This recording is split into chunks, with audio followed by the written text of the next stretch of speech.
Welcome, folks. It is quality song, no? Hello.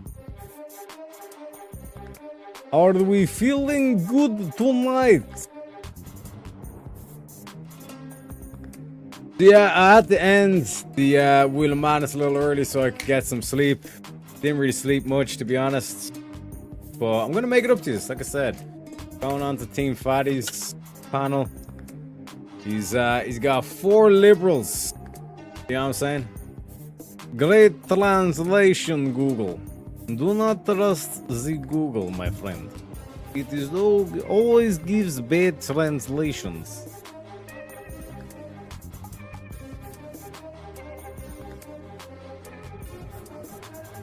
It is Comrade Rex. It is very early for me.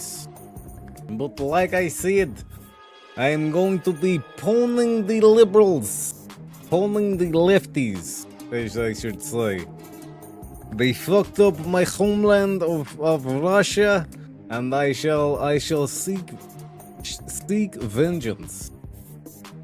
The vengeance, as they say. But yeah. Oh shit, the banner's up. Oh my god. What am I doing? What the fuck am I doing, boys? Welcome in, boys and girls. Ah, this song is so good, though. You know what I'm saying?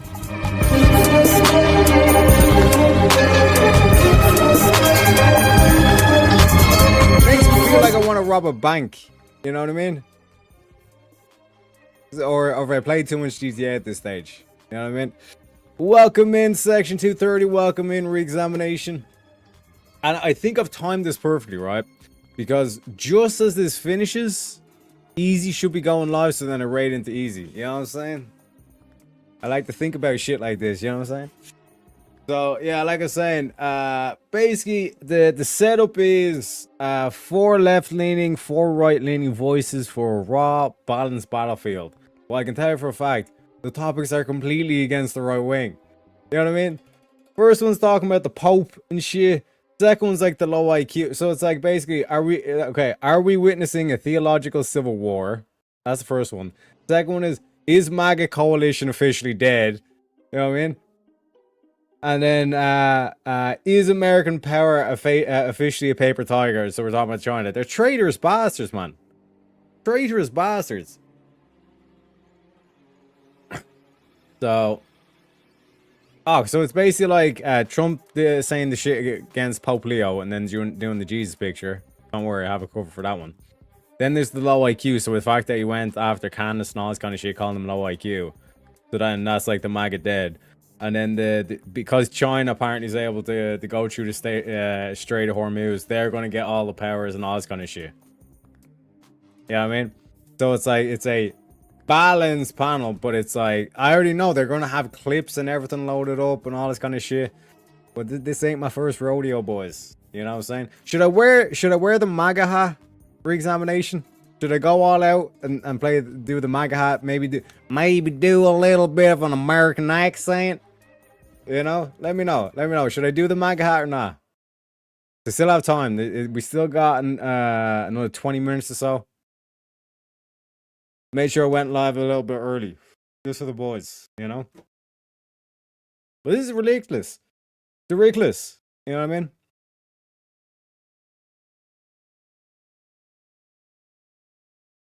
We do a little trolling. I see. Section 230 knows what's up. You wear whatever old Teriak won't regret.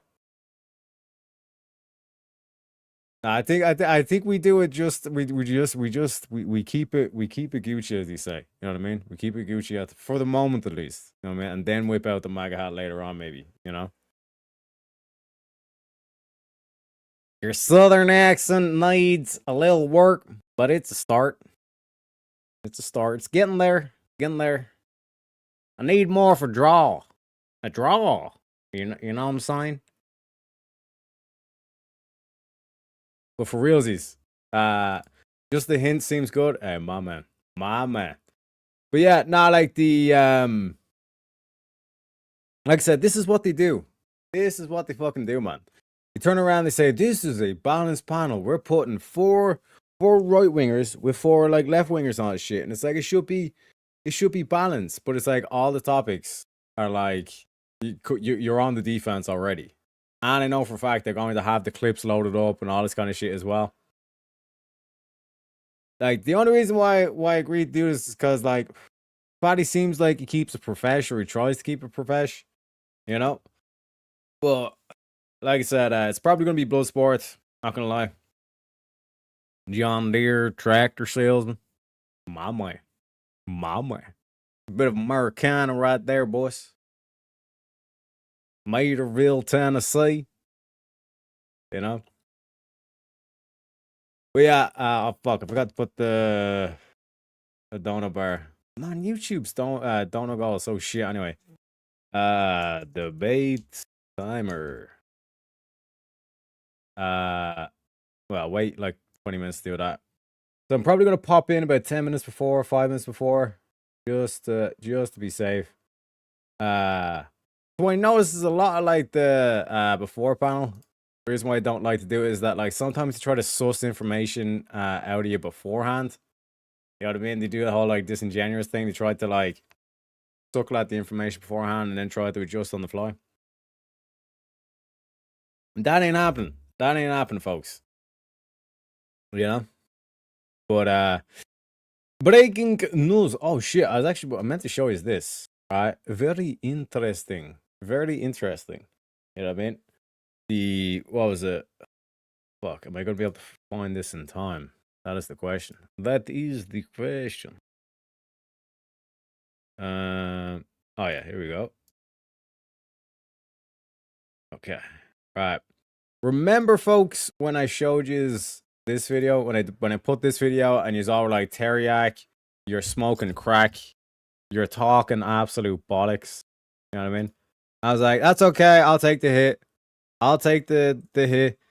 What the fuck was it called? Oh yeah. How long ago was this? July 12th, 2025. It's almost a year ago at this stage. All right.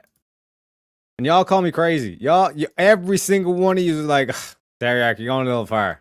I think you're smoking too much of Lucky Charms. Right? Remember when I told you, and re-examination, pay attention to shit, right? Because you're American. And I don't know about you, Section 230, but you're probably American too, right? Remember when I posted this shit and you were like, Teriak, you've literally, you're crazy. Remember? Look at my hair. Look at my goddamn hair. That's how long ago it was. I haven't cut it since. Teriak, you said something that was kind of weird to me, man. I'm not gonna lie. And then you guys both kind of contradicted your statements after this. So I'll get into that after I ask this question. Pay attention. So you said that the United States has been a police state for 70 years. Can you please demonstrate how that? National. I just want to be clear. I am not a Nazi. I think we covered it. Socialist. So in 1945, after the war, Operation Paperclip, they basically the Soviets and America split the scientists. So all the Nazi technology, not just the physicists, but like the behavioral scientists and all this kind of shit. So when you look at like all the shit that went on in America, basically MK Ultra, all the shit, they just continued on the research that they were doing in the concentration camps, and even worse, they done it on kids. And in MK Ultra specifically, it was unwilling, unconsensual testing that like they were giving them like fucking LSD shit and all the stuff. That's why you're seeing the whole radicalized shit that went down in Hollywood, Charlie Manson. Follow on from that, in 1947, after they finished importing in all the I don't know if I can use the word, but Yahtzee scientists and the intellect and all the shit. Essentially, the National Securities Act gets passed, which, funnily enough, changes the Department of War to the Department of Defense. A nice little propaganda switch there, which should tell you exactly who you're dealing with. And then, like I said, in terms of the National Security Agency, CIA, the whole basically mechanism for the deep, what Alex Jones has highlighted as the deep state, that basically gets formulated in 1947. And since then, you've basically been ruled by a National Socialist policy, because even as a modern day National Socialist, if I was a Yahtzee, America's the perfect government, because all I have to do is, as soon as it gets down to the two final candidates, I buy them both off. And I have my nationalist policies if I want the Republican in, and I have my socialist policies if I want my Democrat in. This looks a lot like Nazi shit, and we really should find out where the Horton brothers are. Okay, like a good argument for reducing the size of government accessible to bad actors. Yes, but Zeus must be crowned. So remember when I said all that shit, and you were like, Teriak, you're taking LSD, you're crazy, like you sound like a liberal now or a lefty, like calling everyone social and all this kind of stuff. I tried to tell you. So what you're going to see in this video is Anna Kasparian from the Young Turks, a self-processed socialist, and Nick Fuentes, a self-processed America First nationalist, right? Our country is under a hostile occupation. Israeli occupation of the United States government. Israel controls our government. Israel controls our government. Control and influence and manipulate our system. Ruled and controlled and manipulated by the nation state of Israel. They are vampires. They suck our blood. They suck the life out of this country. We cannot be slaves to Israel. I'm not a slave to Israel. Iran does not have a nuclear weapon. Iran did not have a nuclear arsenal. The supreme leader of Iran promulgated a fatwa. He had to put out a fatwa against nuclear weapons. We had to join Israel's war of choice. A war of choice. That's what this is. The real threat to America is from Israel. Our alliance with Israel as an existential threat to the United States. It will nuke the entire world. Israel is the biggest threat to world peace. Let us never forget who the real enemy is. The enemy is Israel. We need to decouple from this country. We need to decouple. Decouple, let's separate. We need to free America from this sick, perverse, parasitic organism that has attached itself to us. foreign nationals leeching off of public services. The pariah state that has leached off the American people. It's not just Netanyahu. On some level, it is the Israeli people. The behavior of the Israeli government, and quite honestly, the vast majority of the Israeli population. They dehumanize us. They don't see us. I don't see Palestinians as human. I'm an awakened goy. Jewish people think they're better than everybody. And you think you're better than everyone else. You know, the Jews do this. Yes. Go the fuck back to Israel. Go back to Israel. Greater Israel. The Greater Israel Project. The famous dancing Israelis. The whole dancing Israelis thing. The genocidal state? A genocidal, disgusting state. Why would I give a fuck about Israel? I don't give a damn about Israel. I don't give a damn. And I don't fucking trust them. I don't trust the Israelis. Your right to exist is not real. I don't believe Israel has the right to exist. Don't be moralized by wicked, evil people. People as evil as this exist in this world. God's chosen people rejected their own Messiah. Do you think you're God's chosen people when you act like absolute demons? So, like I said, folks, I cannot make it more clear than that. You know what I'm saying? So, like, this whole thing of like, oh no, we're socialists, they're nationalists, we're all against your No, it's the same fucking machine. It's the same team, same club. They're national socialists, and they hate Jews. You know what I mean? Same with Tucker Carlson, same with Candace Owens. Now, again, some of them are being led astray, some of them being used as useful idiots and all this kind of shit. But like I was saying a year ago, America was infiltrated by Nazis, and since then, the system was manipulated for National Socialism. Republicans was always the nationalist, the war hero, the war veteran, all this kind of shit. America, all this kind of shit. And Democrats was like, oh, we care about the people, we need to do social policies, all this kind of shit. They were national re-examinations. Oh fuck, I'm going to be right back, you know. But I kept trying to tell y'all. I have remained consistent, right? And like I said, going back, y'all call me crazy. Welcome in, Jake. Here for the debate. Get it done, white boy. I'm telling you, Jake. 30 fixed, 30 rigged, 30 fucking rigged, right? Because do the thing where it's like, oh, we're going to invite on 4 right wingers, 4 left wingers, and we're going to have a balanced debate. But the topics are, Trump versus Pope Leo. Are we witnessing a theological civil war? So I have to defend that shit. The low IQ purge. Is a MAGA officially dead? This is like when Trump was calling Candace Owens and Tucker Carlson, this kind of shit, low IQ. So, oh, is this MAGA dead? So then again, we're on the back foot. And then the whole thing of like, well, China's able to put their ships through the Strait of Hormuz. And it's like, is American power officially a paper tiger? You know what I mean? So it's like the whole thing is rigged against the right wingers, against the Trump supporters. But like I said, we're here to make America great again. You know what I'm saying? We've kicked the Nazis out, and we're gonna return the Republic, baby. This is like the Gladiator, modern day version of the Gladiator, baby. Which side is Barack Obama? He was at that, bro. He gave billions to Iran. He was like, yeah, they're not building any nukes.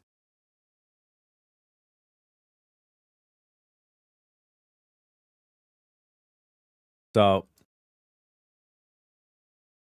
that's Fatty style. No, that's not just Fatty. That's I guarantee you, it was like, I don't know who's going to be there, but it's going to be some big left winger, and whoever that left winger is, he basically chose what the topics is. You know what I mean? And it's going to be like all set up and rigged. One sec. Where is the thumbnail? Is there anyone on the thumbnail?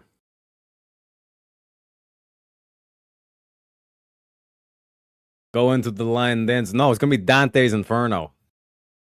7 rings of hell, and I'm ready for every single fucking moment of it, baby. Yeah, it's this cunt. It's fucking this cunt. Alright, so make sure you like and subscribe to. Oh, one sec. Let me get make sure I'm presenting the screen. Make sure you like and subscribe to our boy Fatty. But it's this cunt, Tom Foolery. These cunts only ever rig the debate prompt in favor of their side. So they can always constantly be attacking. It's like the Dawa Muslims. All they do is attack Christianity and they never talk about the Quran. You know what I mean? And then Leprechaun shows up and says, I'm not Christian, bro. So now you're forced to talk about the Quran. You know? Make your camera rectangle. The circle is gay. Nah, bro. The reason why I do the circle is, right? All right, look at this shit, Jake. Look at this shit. We got some swag, baby. We got some swag, baby. Look how cool that shit looks. Don't lie, Jake. Don't lie. That's some cool ass shit right there. Don't lie, Jake. Don't lie. But yeah, no, like I kept trying to explain, like the whole kind of like American populace has literally been subverted by Nazis. That's why it's like if you put Nick Fuentes and Anna Kasparian, two people supposedly on the opposite divide of the political spectrum, and you have a bunch of right wingers who gravitate towards Nick Fuentes, and you have a bunch of left wingers that gravitate toward Anna Kasparian. They're on the same side. See what I'm saying, Jake? See what I'm saying? It does look cool. You know, got green flames in the background. You got the whole kind of Loki leprechaun kind of thing going. You know what I'm saying? But yeah, no, like that's what I'm trying to say. And it's like over a year. That was over a year ago, and people were like literally like, "You are the craziest motherfucker!" Like, there ain't no way we got subverted by Nazis. And then now it's finally all coming out. Time tells all, baby.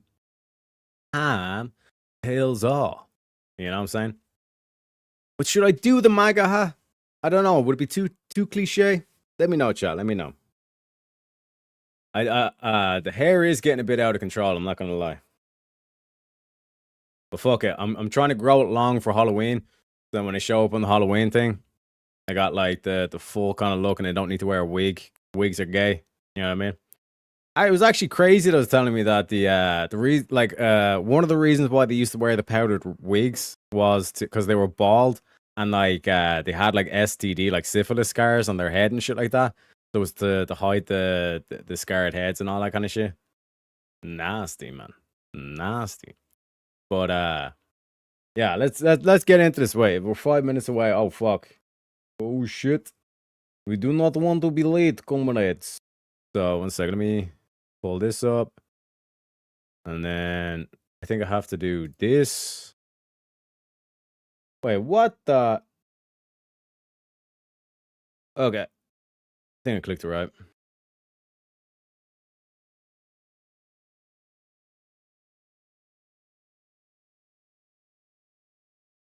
But yeah, it's gonna be a wild one.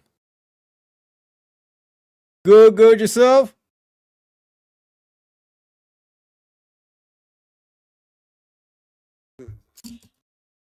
Dressed to impressed.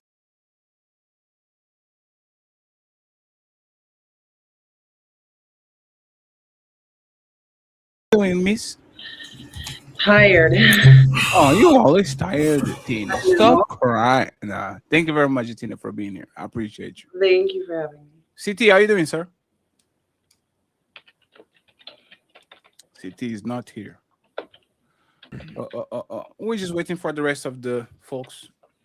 Let me try to. Hey, I'm here. Give me a sec. Yes, sir.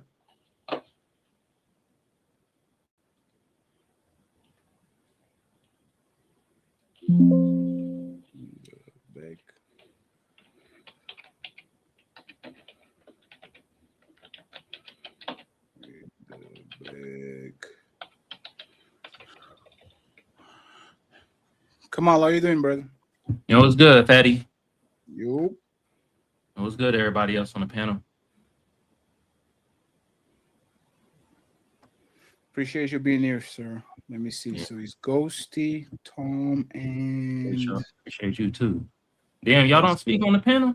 Damn, yes, we do. Yep. Don't worry, there will be plenty of speaking, I'm sure. Okay, there we go. And HQ. Okay, so Taruz is here. Taruz, how you doing, brother? Yo, what's going on? Can you hear me? Yes, the audio is a little bit low. What about now? Perfect. All right. So we need HQ, Ghosty, and HQ, Ghosty, and Tom.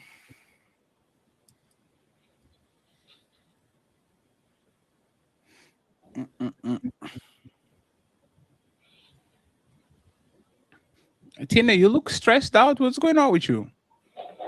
I had 3 homes this week already, and they were big homes, and one was like a deep clean. So I'm chugging this energy drink right now. Trying to survive. Maybe I need to get you over here. My babe was supposed to come today, and she didn't come. Oh no. Yeah, she said something about, oh, my baby's sick. And then I'm like sitting on the phone with some one of our mutual friends. And she's like, bitch, I got 3 kids and I got them over here in a playpen at the office. What is your excuse? That's pretty funny. She's like, you got 1 and you live with your sugar daddy. No excuses. I bring my son with me to cleaning so that I can continue homeschooling him. So I would talk about it. See, you on the right idea. I would talk about having maids, but I'm not rich yet. So maybe next year we can have that conversation. It's definitely a luxury, but some people, they want the luxury on a budget. And I'm like, yeah, I don't know about that. 1, 2, 3, 4, 5. Ghosty and Tom. I am so blind. Damn, you tired and blind? That's crazy. I took my glasses off and everything's just a blur. I'm trying to like clean Look them at off. you. Look at her trying to look cute, trying to seduce the Trying panelists. to seduce people blindly. Yeah. She's going to say in the middle of the debate, I don't know, guys, I'm just a girl. And everybody's like, I understand. I understand. Yeah, she's right. She's just a girl. Oh shit, look at you, Tom. I was afraid, Tom, you were not going to make it again. Look at hey Tom, let me give you a round of applause, Tom. You deserve that shit.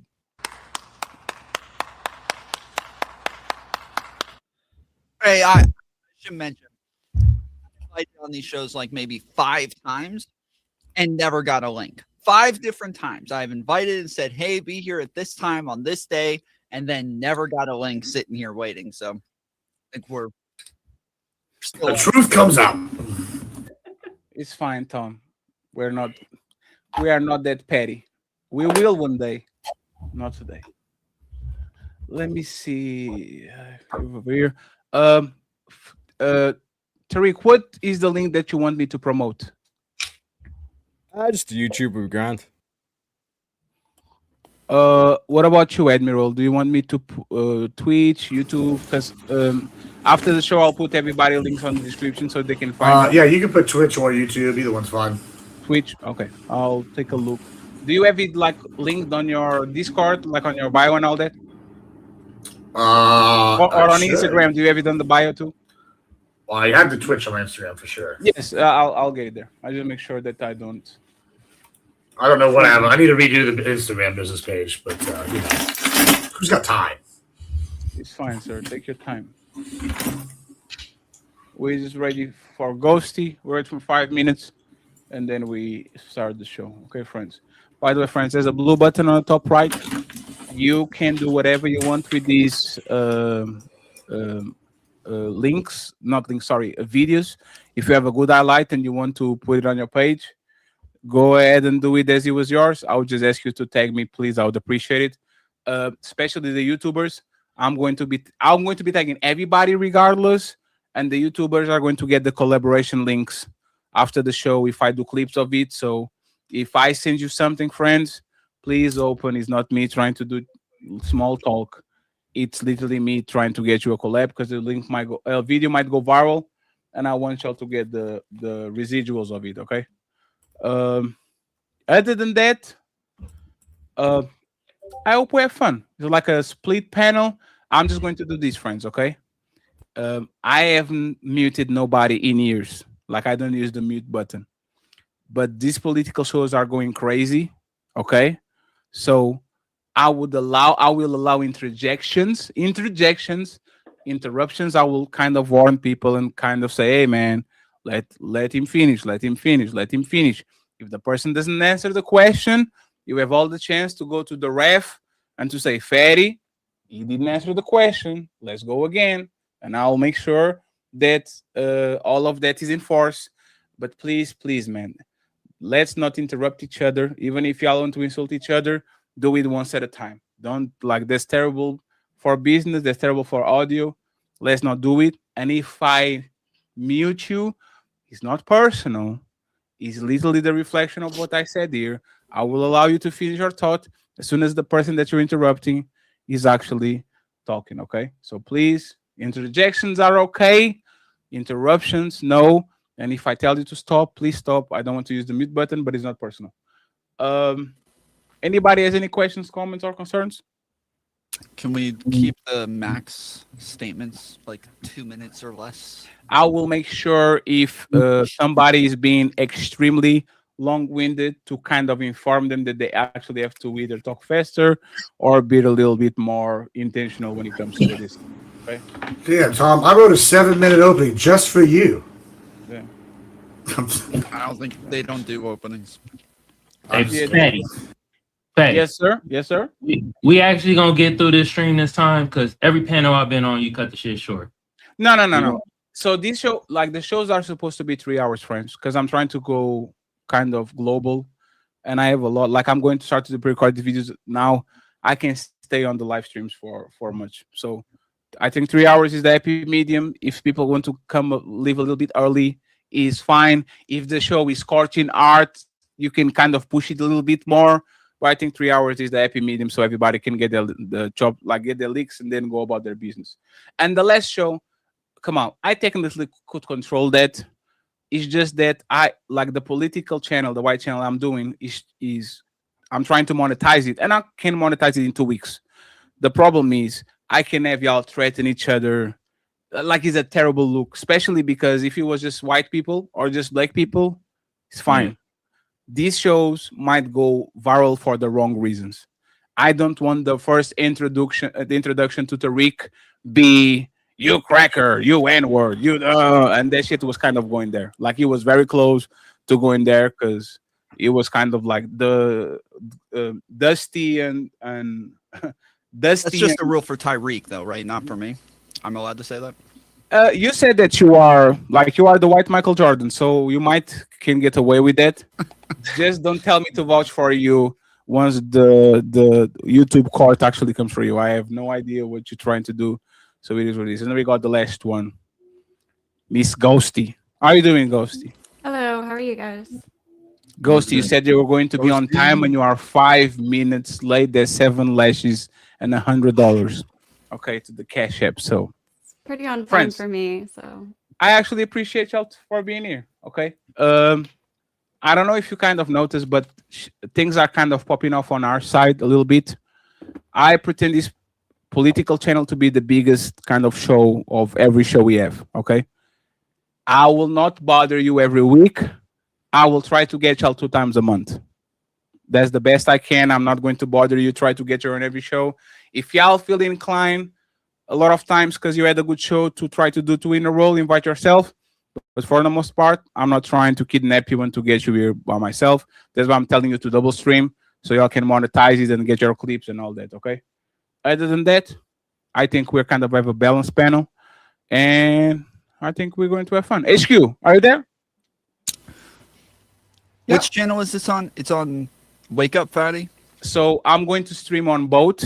And once I have 300 on the main channel, I will cut the. Which one do you want me to link? Link the Wake Up, please.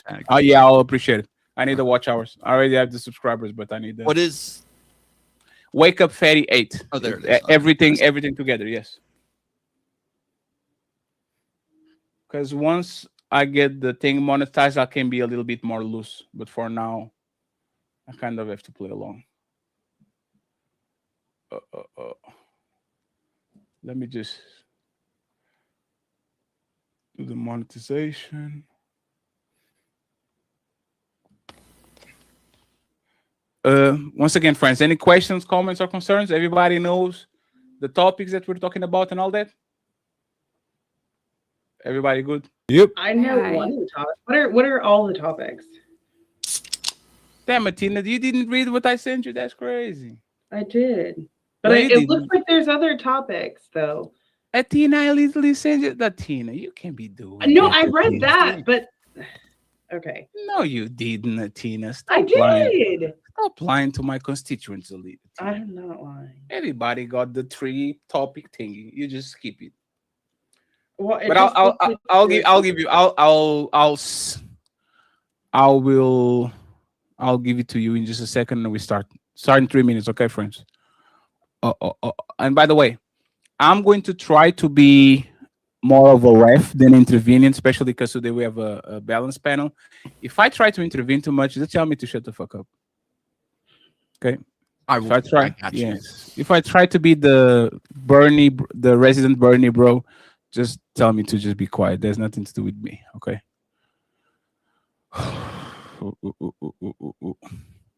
And if I'll get on a clip, I'll try to make y'all handsome and pretty and handsome on every thumbnail. But if he doesn't, it's not my fault. It wasn't me. It was my editor. Okay. So Athena, I'm going to send you this on Instagram. Mm-hmm. And I just need one more clip. Oh.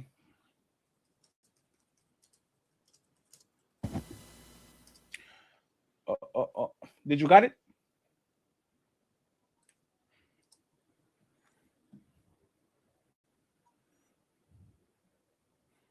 Yeah. So we're going to let the false prophet for last. We are going to start with the low IQ massacre, okay? Tucker Carlson, Megyn Kelly, Candace Owens, Alex Jones, like Trump kind of tried to throw, like he threw them under the bus.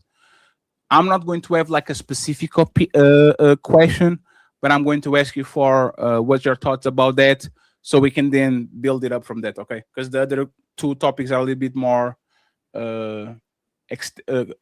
probably going to have more branches, so we're going to start to do with that, okay? The woman anyone next to me. What? The one that's not ghosty. The woman that's next to me that's not ghosty is HQ? a hoe. Oh crap! Oh Jesus Christ! God Tom, damn, go get your Tom. glasses, Tom. HQ. Hold on. You misogynist. That's great. Okay, Oh wait, man. Hey, let me drop. what- Hey, let me drop you just for YouTube purposes. Like I'm going to treat you like I'm on TikTok.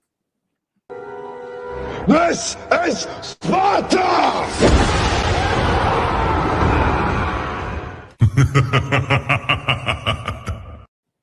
I got your back, HQ. Don't worry about it. I got your back, Tom. Because Oh, it's HQ. Okay.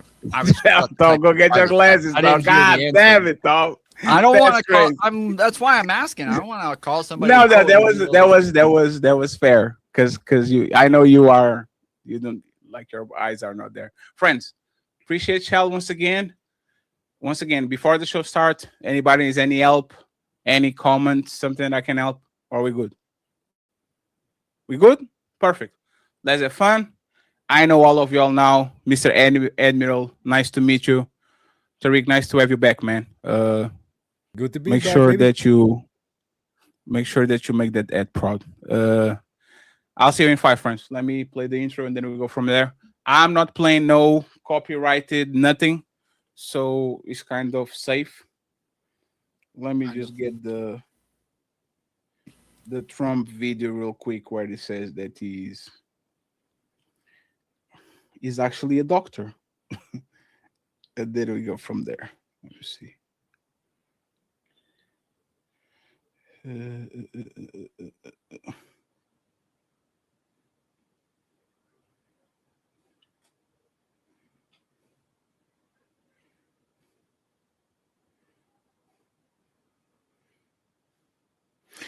I see you in 5 minutes, friends. Thank you very much for being here.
Concrete veins, heartbeat of the block.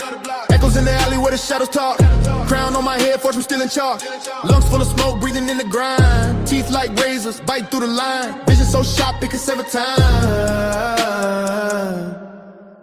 Jungle fury can't be tamed. Every step the ground's in flame. We the fire, we the storm. Born in chaos, fully formed. Jungle fury running wild. Cinematic, raw and vile. 808 to shake the throne. Concrete jungle, claim your own. Streets hum symphonies, tires screech a chord.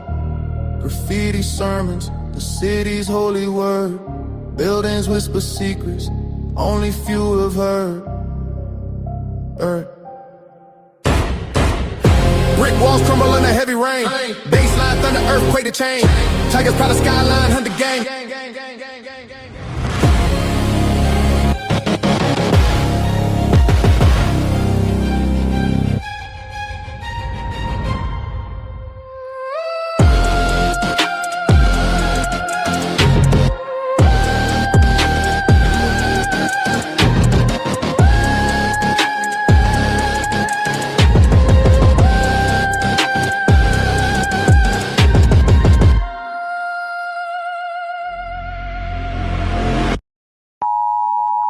The content presented on the following show is intended for satirical and educational purposes only. The views, opinions, and statements expressed by panelists and guests are their own and do not necessarily reflect those of the host, production team, or channel. Additionally, any third-party content featured in this program is used in compliance with fair use under United States copyright law, which allows for commentary, criticism, news report, teaching, and research. Viewer discretion is advised, and we encourage independent thought and discussion.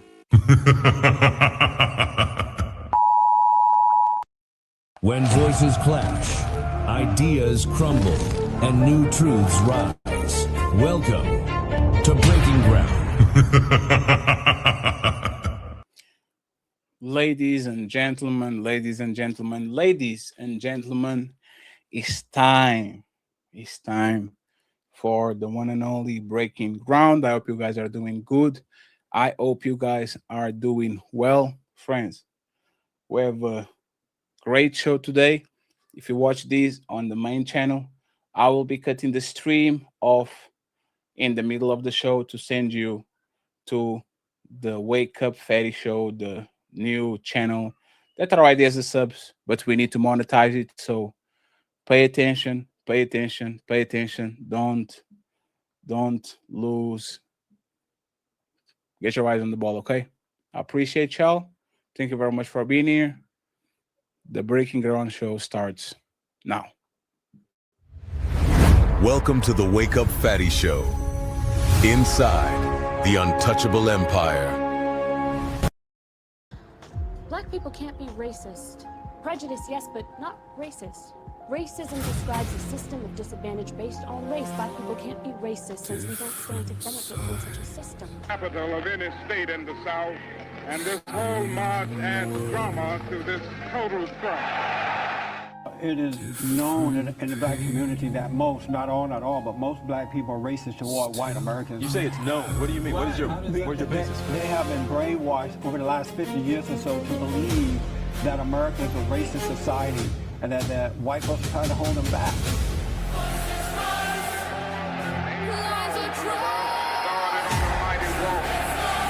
Selma, Alabama.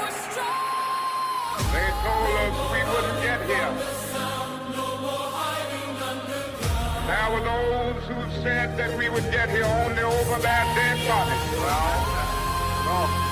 All the world today knows that we are here and we is standing before the forces of power in the state of Alabama saying we ain't gonna let nobody turn us around. He couldn't even speak the language, but he worked hard and he made a place for himself and his family. Now, why can't you people do the same? My grandfather built this country, man! Why are African Americans still dying at the hands of law enforcement in this country? And so are white people. So are white people. What a terrible question to ask. So are white people. More white people, by the way. More white people.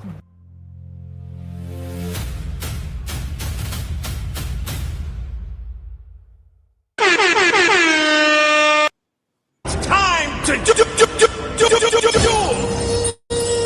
We are ready. We are ready. We are ready, friends. Once again, I hope you guys are doing great. We have a great sequence of shows this week.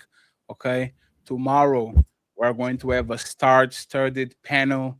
Obsidian, Mr. Let Go, Mr. Fantastic. We are going to talk about Kevin Samuels. Mr. Let Go has been on fire with his Kevin Samuels takes, and the best way to actually talk about it is having the OGs of the manosphere in the building, talking about what we have actually going on. So tomorrow, super panel, 5 p.m., the ultimate Kevin Samuels debate, Missy Let Go versus Obsidian with studied panel.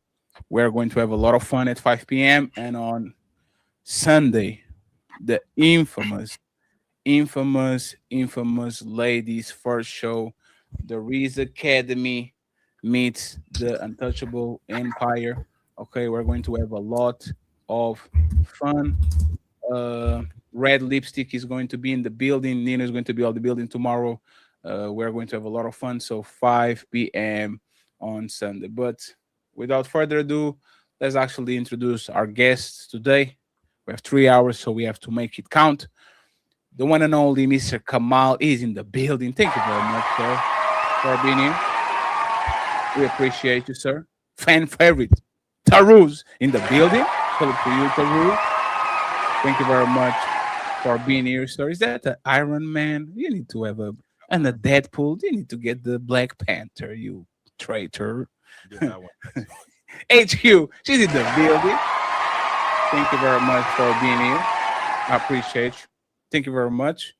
And straight from Valhalla, this man is very difficult to get over here, but we finally got him. Tom Foolery is in the building. Thank you very much for being here. The lovely Ghosty is back in the building. Glad to have you back, Ghosty. Thank you very much. She's a little bit sleepy, friends. Don't worry about it. She's not a vampire. Okay, she can handle the sun. We have a new friend, Admiral Gibbs is in the building, styling and profiling. Thank you very much for being here. Old friend is back. Same time zone as me, which is crazy. 10:21 p.m. Here we go. Tariq is in the building. Hello to you. I appreciate you, sir. Thank you very much. The lovely Athena. She's running from us, but she's back. Thank you very much, Athena. Hello to you. And the heavyweight champ, Mr. Chaotic True. He is in the building. He says, let's go Bulls. Shout out to the Chicago Bulls. I am your host, Fatty. I'm a nobody, but I'm trying to get there. Boy, you don't sit your stupid ass down. Who the think you is? So, friends, let's have fun. Let's have fun. Let's have fun. Let me bring myself over here because I don't want to talk a lot today. Okay, I'm just here to rep and moderate. And let's start with the icebreaker. The icebreaker. The icebreaker. It's time to do. So the Red Wing bloodbath. Okay, we're going to talk about what is happening on the right. In a massive Truth Social broadside, Trump lumped Tucker Carlson, Megyn Kelly, Candace Owens, and Alex Jones together, branding them as losers, nut jobs with low IQs. He accused them of being pro-Iran because they criticized his military blockade and brinkmanship in the Strait of Hormuz. And then the clickbait jab, he claimed they are only attacking him to get clicks for their third-rate podcast because they are all being thrown off television and nobody cares about them anymore.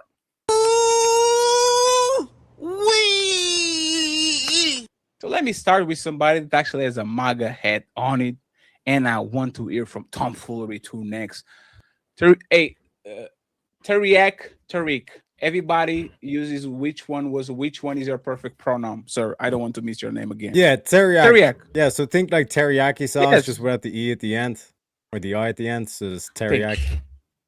I got it right. Thank you very much, sir. Mama. So what do you think about the Donald Trump comments? Is he right or is losing the plot because the biggest pundits on the right are turning on?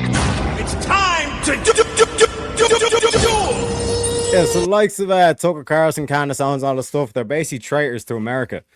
Because each one of these low IQ retards would have you believe that Israel dragged America into the war when 8 months previous to this war, Israel literally landed bombs in Iran and there wasn't any preemptive strike needed. So, Tom, explain to me how Israel dragged you into this war when Israel already fired bombs and that didn't start a war. Unless Trump actually wanted to go into Iran. Tom, do you want to comment on that? I mean, I don't think that Israel dragged us into the war. I think that Trump is just an ultra Zionist simp already. It wasn't like this is a new thing. He's always kind of simped for Israel and bent over backwards for them. So this isn't I think Trump's choice is to be a simp for them, not that they're forcing him to do anything. Yeah, so remember just to clarify, you think? Go ahead. Yeah, so remember the clip where he says they don't know what the fuck they're doing, and then Trump called a ceasefire? Why would Israel fire bombs into Iran and then tell Trump to call a ceasefire on them? I'm sorry. I'm not understanding what that has to... He called for a ceasefire, so... Yeah, what I'm pointing out is you, apparently, along with low IQ Tucker... Same thing with Candace Owens. These are low IQ retards. Because to say he's a Zionist simp, but then he's the one that called a ceasefire and Israel listened to his command makes no coherent sense. And you're talking about the last ceasefire and what happened to that ceasefire? Yeah, 8 months If I may, later, he's absolutely correct. Right now, there's literally discussions from the Israeli government going on right now about how upset they are that Trump has dropped his big old nutsack on them and said, "Hey, you're stopping now. The blockade is working. China's capitulating. All of them are capitulating." He has been an outstanding brinksman and statesman across the world right now. He is dominating making America great again. He's making it America first, and it's about time these bitches, and I mean all these other countries, learn what the natural order is. It's us on top, and if you don't play our game, then guess what? You're going to get a whooping. And guess what? That's what he told Israel. He said, "Hey, we're going to help you out. You're our preferred ally in the region." And when he went in there, we dominated. We dropped stuff on them. They don't even know what hit them. And now Israel's going, "Oh, okay. Hey, we're in Lebanon." He's like, "Guess what? You're going to stop that shit too because we're negotiating." And guess what? I am the negotiator. I wrote the art of the deal. Might have heard of it, kind of thing. What do you have to say about that, Tom? I say that he's a really shit negotiator. If the whole idea was for him to negotiate so that we didn't go to war, well, we're at war, so he didn't do a very good job of it, did he? Oh, well, let me just do something for you. This is the world's smallest violin. And it's playing a tune for you. Because guess what? We've been at war with these people for 30 years. They've been sitting here kidnapping our boats. What do you do when you get our boats here? Ask Japan. We unleashed the sun on them twice. They captured some boats a couple years ago, and Obama bent over and spread his cheeks. It's unbearable. Oh, so we haven't been at war with them for 30 years. Well, yeah, we have. We just did luck. The limp dick left has just been capitulating the whole time. Let's just give them their money back. It's okay. Yeah, Trump's going over there letting them know. Them money. What do you mean? Trump just offered them money. It's negotiations. You offer the carrot or you get the stick. Oh, okay. Hey, So yes, well, Obama gave them money in negotiations. Trump's offering them money in negotiations. Yeah, and what did we get? We got bupkis. I cry about it when Obama does it, but you don't care. Well, now we control them. We control the oil market more than ever before. Beforehand, though, what were they doing? Oh, they were sitting here running game on us. It was like they were over on the block, sitting here going, "Hey, Papa, this is our street. Oil's our shit. How do you like the way that dictates?" And guess what we're doing now? We over here showing them what the world's strongest military can do. Started the war, and now people got to pay. Like you're completely wrong. It was free for everyone until Trump started a war, and now they're doing shakedowns at the Hormuz Strait. Like you are windmill and saying anything, bro. And by the way, our Secretary of State Marco Rubio specifically told us why we got into this war. He told us Israel was going to strike Iran no matter what, and Iran was going to retaliate by hitting us. 8 months previously, this is why Buddy goes shoot up somebody. I'm going with him. What are you doing? 8 months previous, Israel already. Hey, one second, friends. Let him finish the rules. 1 second, Tarus. Your mic being drowned for like Tarus. Your mic being drawn out for the last 30 seconds. Like nobody heard what you said. So please, if you can rebut what you said again, I would appreciate it. Okay. And then Gibbs, Teriak, and the rest of the people can join in. Please, if you want to. Go ahead, Tarus, and interrupt. Again, Marco Rubio specifically told us Israel drug us into this war. So you guys pretending like Israel doesn't control us right now. They absolutely do. Let's just do like one-to-one analysis though, real quick, bro. Like, all right, say you're with friends with somebody, and someone comes and slaps your wife or slaps his wife. Are you gonna jump in and whoop that guy's ass? Yeah. So someone slapped Israel. They said death to America, death to Israel. And guess what we did? Our boys that we're gonna go shoot them up. Guess what? I'm there with them. Now maybe you let your homies out on the block high, but I'm over here. I'm with my boys. I'm fucking Gibbs, even to drop back 1 sec, Trues. To drop back to the original prompt. This is why Trump. What, bro? One sec. Bro, really, does the word hurt you that much? Yeah. Or your feelings hurt that much? There's no feelings. We're super carriers. Hey, friends, 1 second, friends. I will allow y'all to finish your thought. To finish your thought. Terry, I can interrupt. Thank you. Go ahead. Yeah, man. So again, it's so funny that our leaders specifically told us and admitted who brought us into the war, and we still got people fatty going, nah, that's not true. They didn't say that. And they right there again. We went over the ghost in the room? Who said that? I didn't say that. On my show, they have did it over and over again. By the way, this is an illegal war because remember, we got rid of their nuclear facilities in June of last year. Yeah, come on. So what are we trying to get rid of? And Admiral Gibbs, Trump said we won the war already. Yeah, so again, this is proving why you're all a bunch of low IQ retards. Why Trump is even calling out his own side for being low IQ retards. Because anybody who believes this whole thing of Israel was going to strike, and that's why they do the preemptive strike, when Israel already struck them 8 months previous, you either have the memory of a fucking goldfish or you're literally clinically retarded. So why did they do it then? Why do you think they did it? Because we want to control the Strait of Hormuz and we needed an excuse, and Israel, being our strongest ally, gave us that perfect excuse.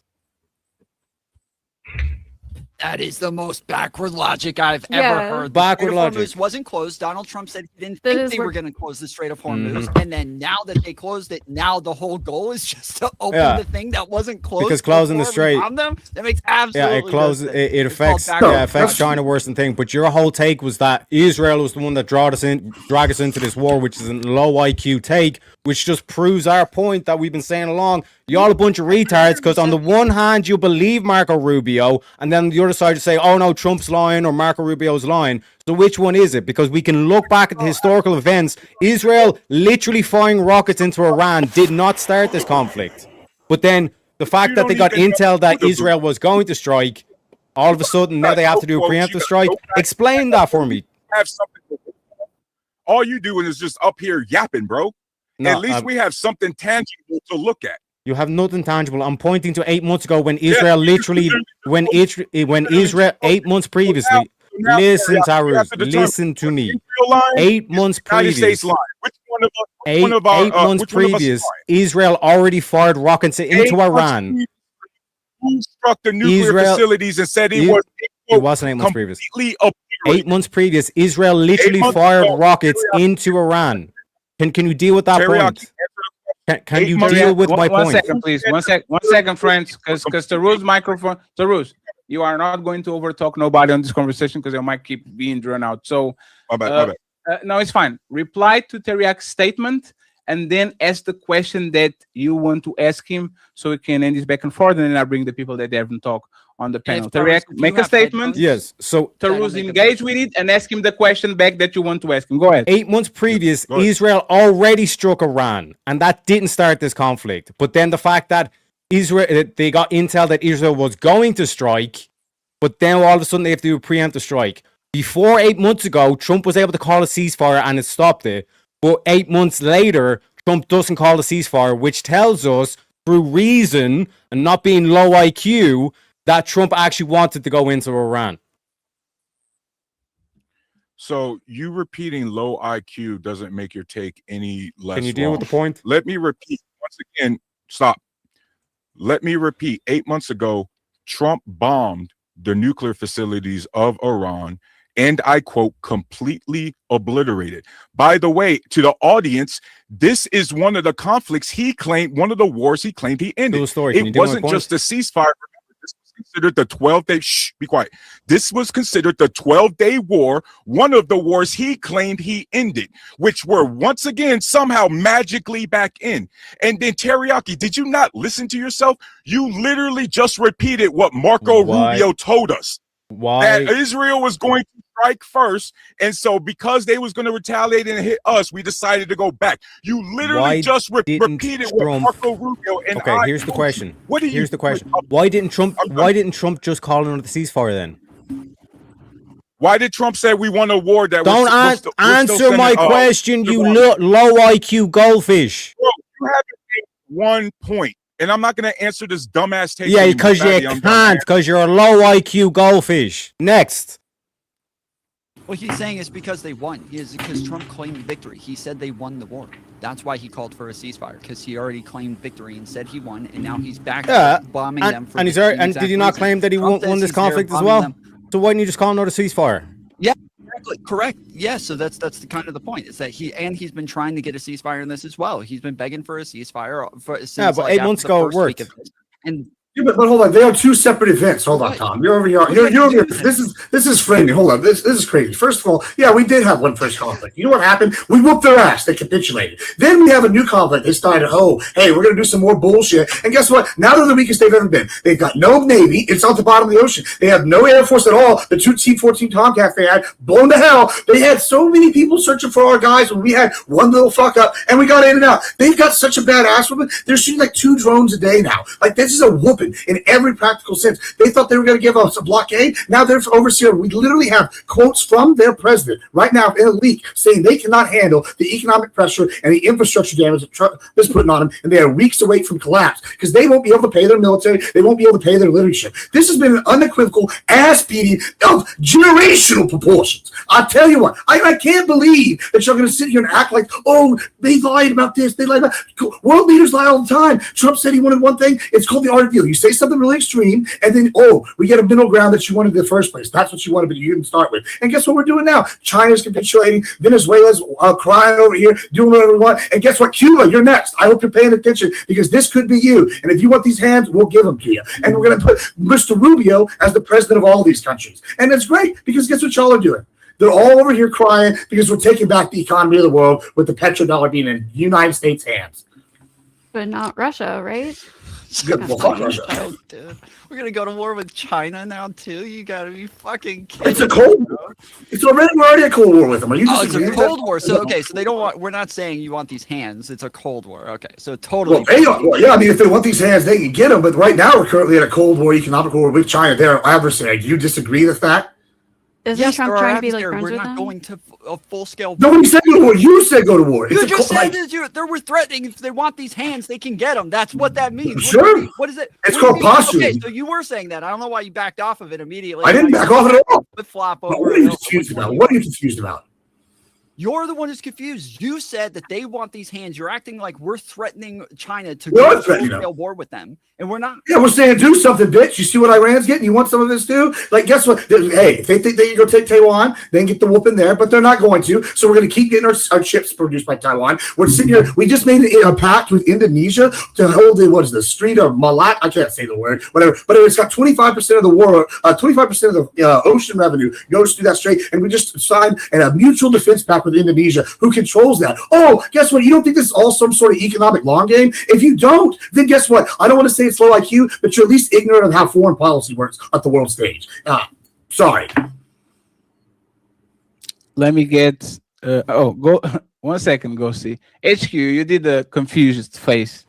Do you have anything to add to this? Well, I'm just trying to figure out if United States has such a foot on the neck of Iran, why is it that JD Vance came back and they couldn't make a deal? If the United States was so much the man, why is it that they couldn't make a deal on Saturday? They got all the advantage. You said they got all the advantage. Right. They the big dogs in the yard. Why is it that they came back without the two things that they actually wanted?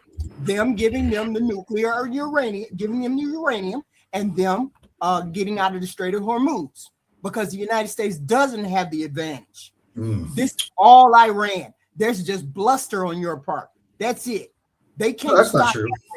Iran has been there for 5,000 years. We only been here for 250. You think might is the place that they're going to win? They're not going to win through might. That uranium is 300 miles inside of Iran. We're going to have Americans dying in those mountains. Admiral Gibbs and Chaotic, right? Can y'all answer HQ question, right? Yeah. If the United States has so much leverage, why are these negotiations being so hard to actually get to like the place where the United States actually feel comfortable? Admiral, and then Chaotic, and then we kind of. This is very easy. This is actually very easy, right? So I don't know if y'all have ever talked to a flat earther before, but they're irrational. And what we have right now is basically the equivalent of a government that is a flat earther. And this is the reason one. It's two-part reasons right here. One is they're all flat earthers of political sphere. They're all religious zealots. They're sitting here going to be a theocracy. They're not what we call rational actors. They don't care. The other reason is power. Every time one of these people at top that stands still and stands firm gets taken out, guess what? Someone new rises as their golden opportunity to be the big guy. And if they're the one that can negotiate the peace with the great Satan and look like they're a tough guy, they're going to keep doing it. And so what? That's what they keep doing. And then China over here is whispering and they're trying to do one thing. But yeah, that's why they're doing it. And also, JD Vance got put in home as the fraud guy. And we have Marco Rubio doing most of this. It's called the State Department. They have separation of powers. Yeah, JD Vance does this. But yeah, guess what? It comes down to Rubio in the end, at the end of the day. And the secondly, the finally, like I said, how are you going to sit here and act like we're not beating that up? It's Persia is what that was existed there for 5,000, 4,000 years. Not Iran. Iran is a drawing of the Western powers post-World War II. We came in there after World War II, and we said, guess what? We own you, and we drew up the land just how we wanted, because that's what we do as the superpower. So you're just wrong unequivocally at every level. And guess what? There's a reason why the Kurds are one of the big minorities there. You have the Taliban, before they got invaded by Pakistan, was talking about potentially fighting Iran over water. And so all these things are just mitigating factors that you're ignoring. And yay, you know what? You're right. I clearly didn't bring any of that up, but you know more than me on this subject. Slow down. Patty, respectfully, he did not answer HQ's point about leverage. He said to talk fast if we're going to talk You didn't long. answer It's totally fine. We go right back to the drawing board, and if he doesn't want to, I have chaotic answer. Why is it be so difficult since the United States have all the power? I did answer. Yes.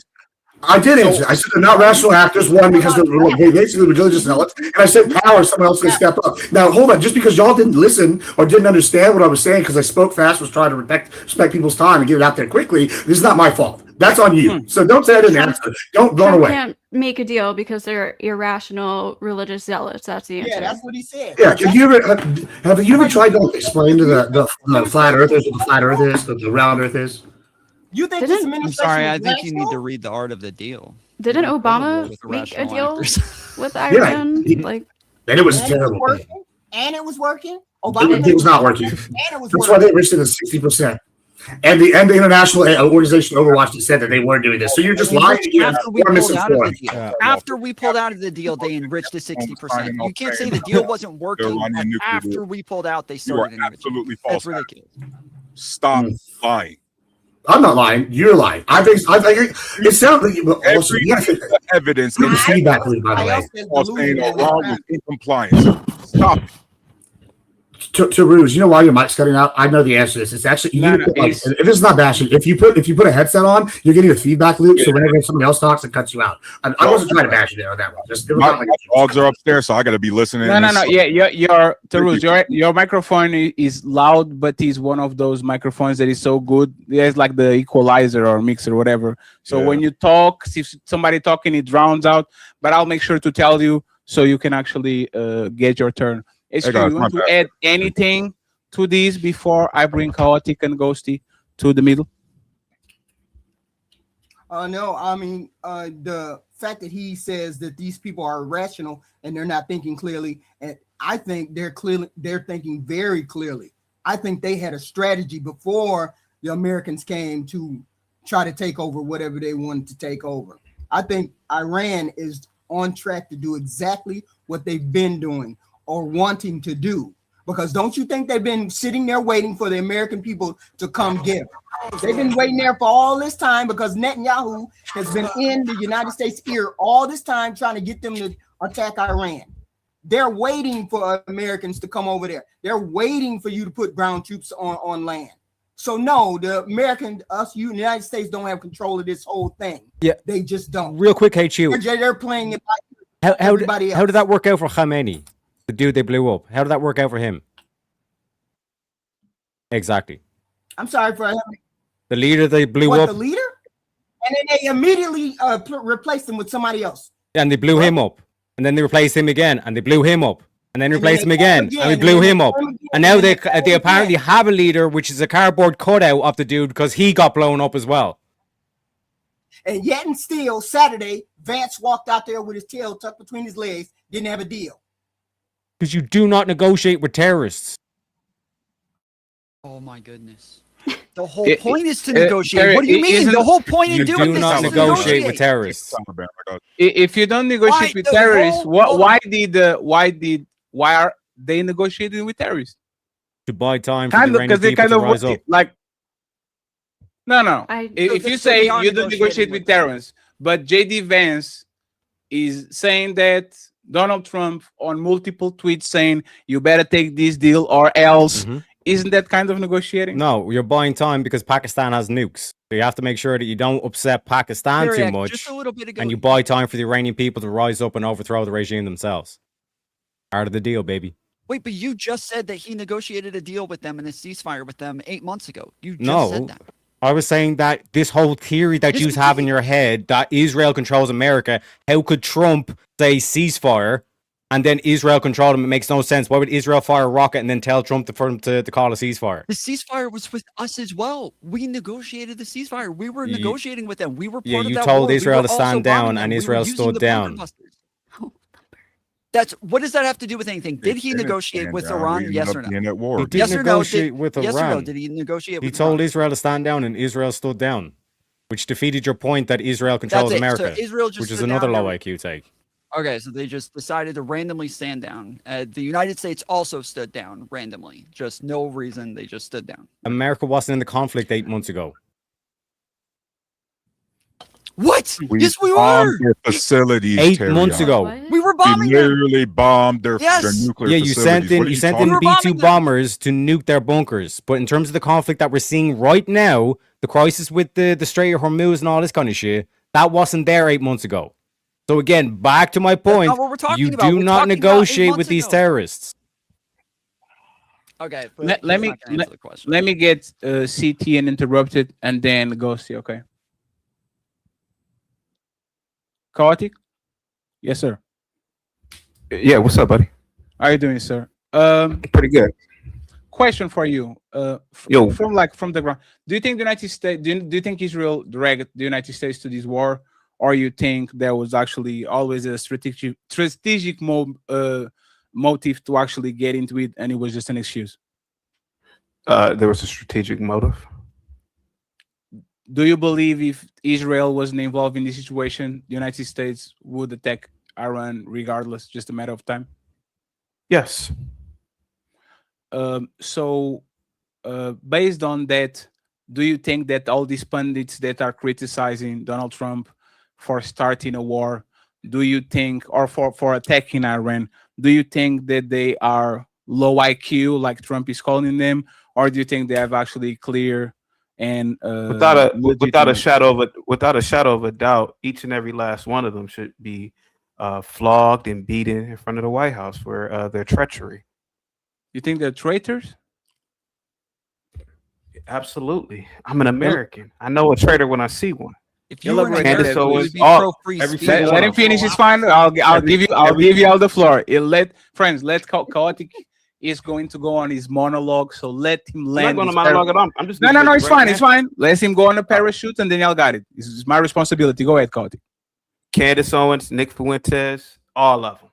Anybody who is undermining America right now, especially right now, is a traitor, and they should be brought up on charges. And if it were up to me, I'm not gonna lie to you, man. I would tar and feather, to be honest with you, on national TV in front of the White House for their treachery and for supporting Islam. Islam is the worst. I already told you, man. I do not support Islam.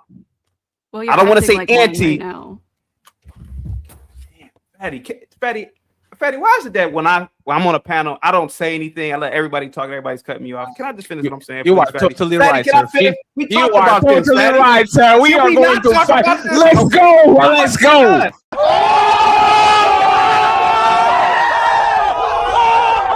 I agree with him. I agree. Let's go.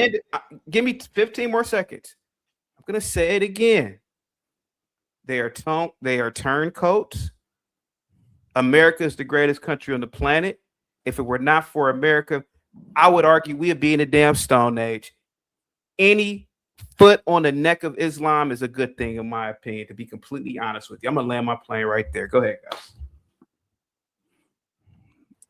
Damn, now everybody quiet? That's crazy. I wanted to ask, what charges should they be brought up on? You said they should be brought up on charges. What charges? Yeah. What law? What charges? Well, obviously, bro, I'm not an attorney. Obviously, they've broken no law, right? Obviously, I'm speaking from the sense of a proud patriot in my own opinion. But nevertheless, man, it is not the time right now to undermine Donald Trump and his administration in this country. This country is literally policing the planet. This country is literally responsible for the global supply chain. And anytime you undermine this president, anytime you undermine this administration, you create people who will undermine systems and authority in America. I live around a college. I live in around a university, a very respectable private college. You should see the stupid kids they literally have Free Palestine shirts on walking around. You can't make this stuff up. They literally will wear the enemy's clothing right now. You have women who would literally say Free Palestine and Free Iran, even though if they were in Iran under that government, they would have to walk around with a goddamn burqa on. These people are stupid. And I really believe undermining our government, you create another generation of stupid kids who will create policy, who will undermine the next government, the next regime, the next administration, excuse me.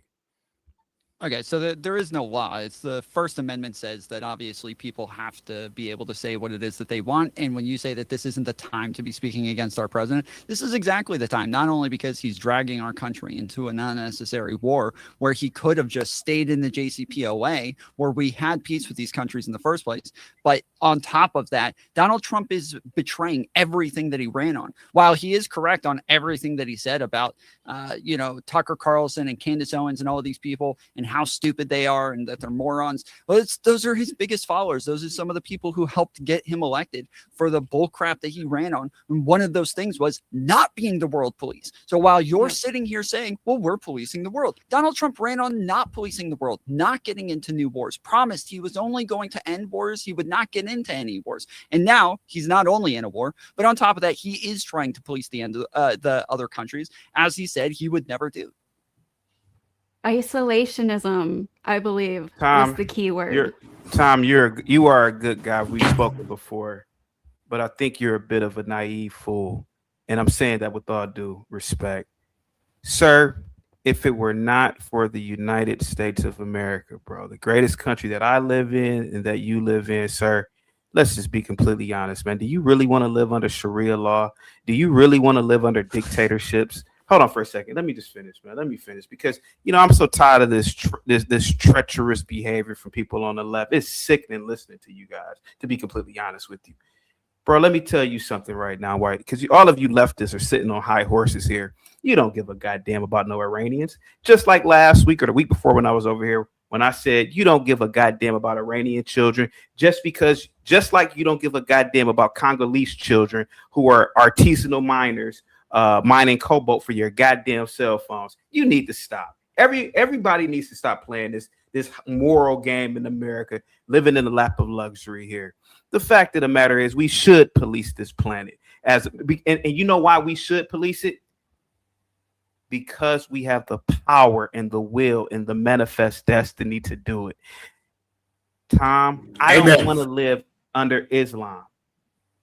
These people literally were slavers for thousands of years. Do you want that back? Do you want that back? Do you want these people to come over here and destroy a civilization, which they will do because they want to live like it's the stone goddamn age? Not me. Do you listen? I see China is making impressive inroads. That's the next topic.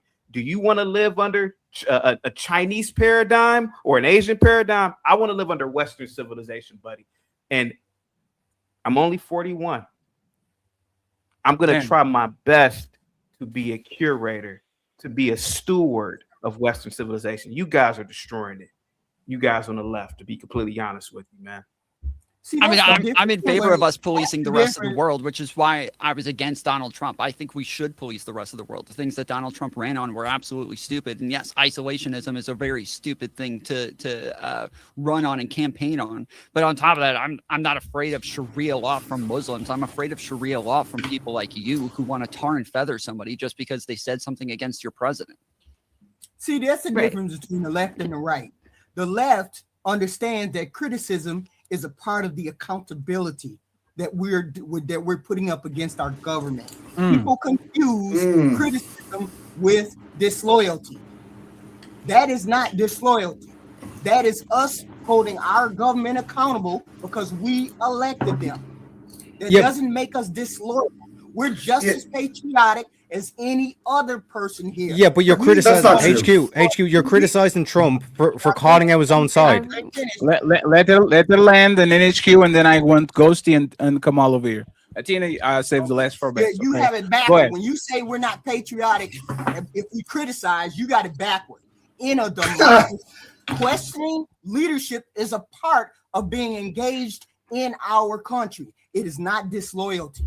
This is something that we're supposed to do. We're supposed to hold our people accountable. Yeah, you're supposed to criticize people even if you're on your own side. You don't play team games, which is what Trump is doing by calling out, like you guys claimed, that the reason why Trump got elected was because of Tucker Carlson, Candace and all this kind of stuff. And now Trump is calling them out for being low IQ because they're making erroneous claims that Israel dragged us into this war. So Trump's doing what you just preached, AQ.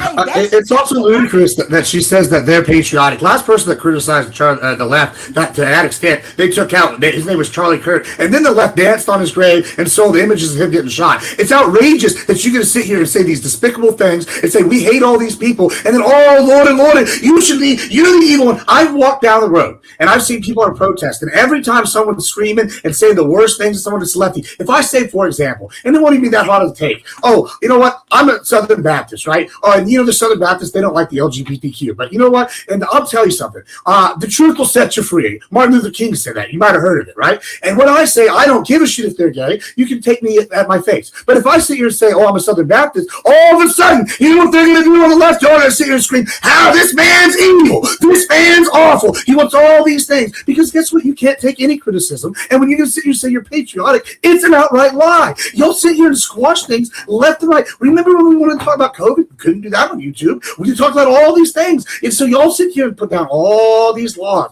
and say, oh, Lord, we're going to sit here and be patriotic. And then y'all are the ones killing people that disagree with you. You're the ones that are sitting here saying, putting down laws, saying we can't talk about things. And then you want to try to turn around and put this branding onto Trump, saying that's what he's doing. That's not what he's doing. He's been saying he's going to whoop Iran's ass since the 80s, if you've been listening. And when y'all talk about inconsistency, he didn't say isolationism. We've called it back, going back to the Monroe Doctrine, or a modern version, the Donroe Doctrine, where we control our hemisphere. We look out for America first at a worldwide level. And you just maybe have been sitting here and mischaracterizing that and lying, but that's the truth. And maybe you should pay attention to what the truth is, and y'all wouldn't be so confused. The truth What did Trump set say? you What free. did Trump say about the Hallelujah. senators that got shot?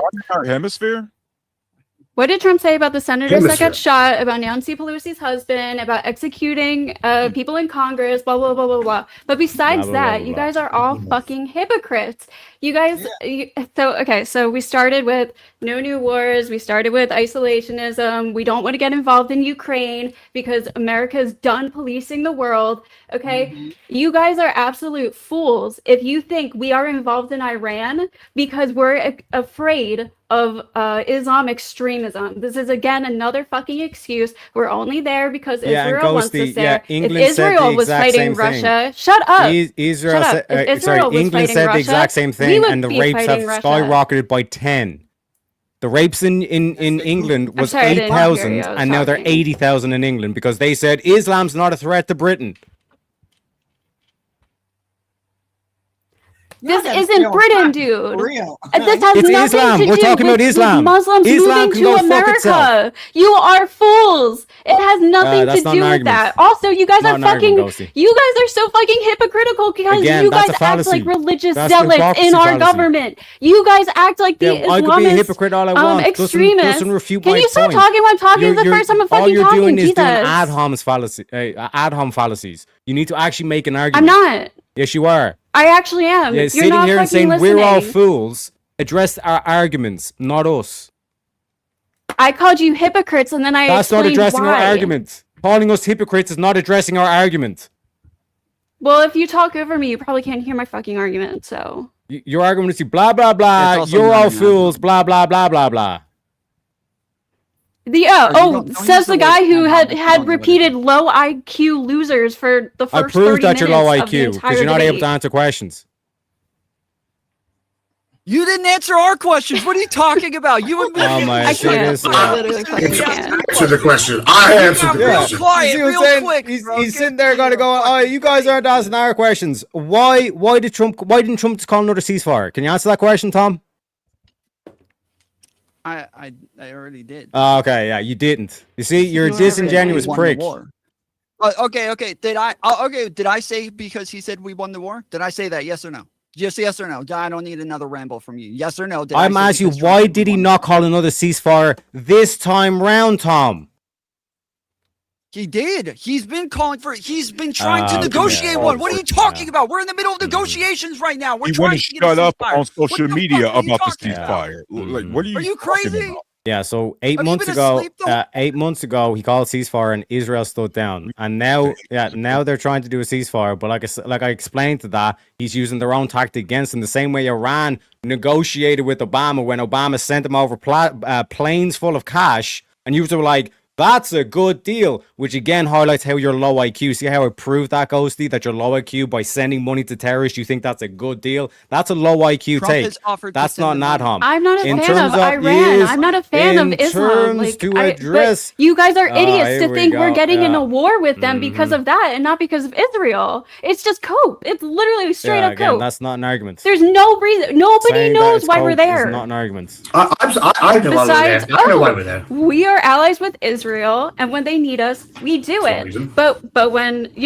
Russia, who is also an enemy of the United States, gets in a war with one of our allies next to NATO, ally. we're like, nah, who cares? Nah, we don't want to Ukraine- do this. We don't want a world police anymore. You guys Hold have on, no hold on. fucking values. What do you mean we? Are And you French? it's just funny because like Candace Owens, Tucker Carlson, this is the first time I've actually seen MAGA stand up for their values and not go against their own values in support and following Trump. But Yeah, no, you TDS, honey. his followers are clearly determining the other way. I'm still trying to figure out how the 4 horsemen of MAGA are somehow traitors now. Like, this makes no sense. You're talking about 4 people who, if they didn't exist, Trump as president would never exist. And he's calling them out. Amy Ross has more people than any of them. Like, what are you talking about, bro? Candace Owens is basically Alex Jones now.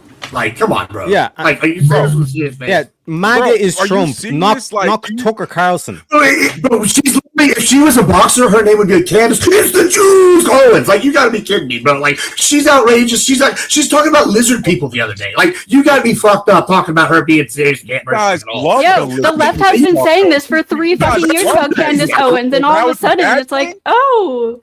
You guys literally loved that lizard talk for 10 years, and now instantly it's a bad thing. This is why nobody takes MAGA and conservative seriously, because you don't take yourself seriously. This is insane. It's not an argument. Because you guys are not serious. Can you make a point? Everyone started to separate themselves. I did make a point, bro. Oh, and Obama didn't saying we're not serious is not a point, bro. Obama didn't send plane loads of money over there just to bribe them.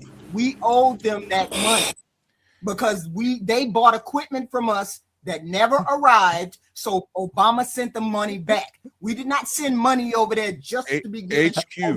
Iran already just made a hell of a lot more under Trump with this whole Strait of Hormuz fiasco than the pallets of cash.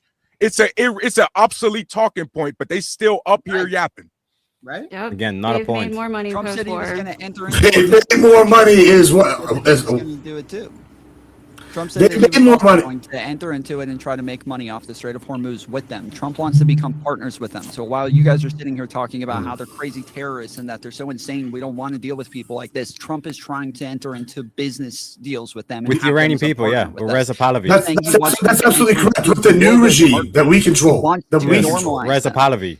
How well has our regimes that we put in place before worked out? Pretty good, considering we run the Middle East now. We own Saudis, we own the Kuwaitis, we own Qatar, we own Israel, we own Jordan, we own Turkey. These are our bitches. I don't know if you heard of NATO. They're getting bitch slapped right now because they weren't actually our allies. They've been stuck on the tea. And guess what? Ukraine, they don't have the same agreements that we do with Israel. Guess what Israel's got? They have their own versions of the F-35 and F-15 that are better than ours, and we took stuff and taken stuff from them. They invented new tactics to use with these planes. We've taken that and used that. Like, so when you're talking about that versus Ukraine, guess what? Ukraine, now they bought some weapons, they invented some new tech, and they're worth it to them. They negotiated a mineral rights deal with. Okay, now it's worth us getting involved a little bit over there. But as before, no, they weren't our allies. That's why they got our fucking World War II cast-offs that are still better than Russia's top-tier shit. And also, Russia, they thought they were going to do good because of the oil and Iran thing. And then guess what? We gave them intel, and they got their oil refineries bombed. And now they haven't made any money. So also, when you're talking about Iran doing well, you're wrong. They haven't done well. We literally, on tape today, it's all over the news, have the current guy that's being the president told that he can't even say, hey,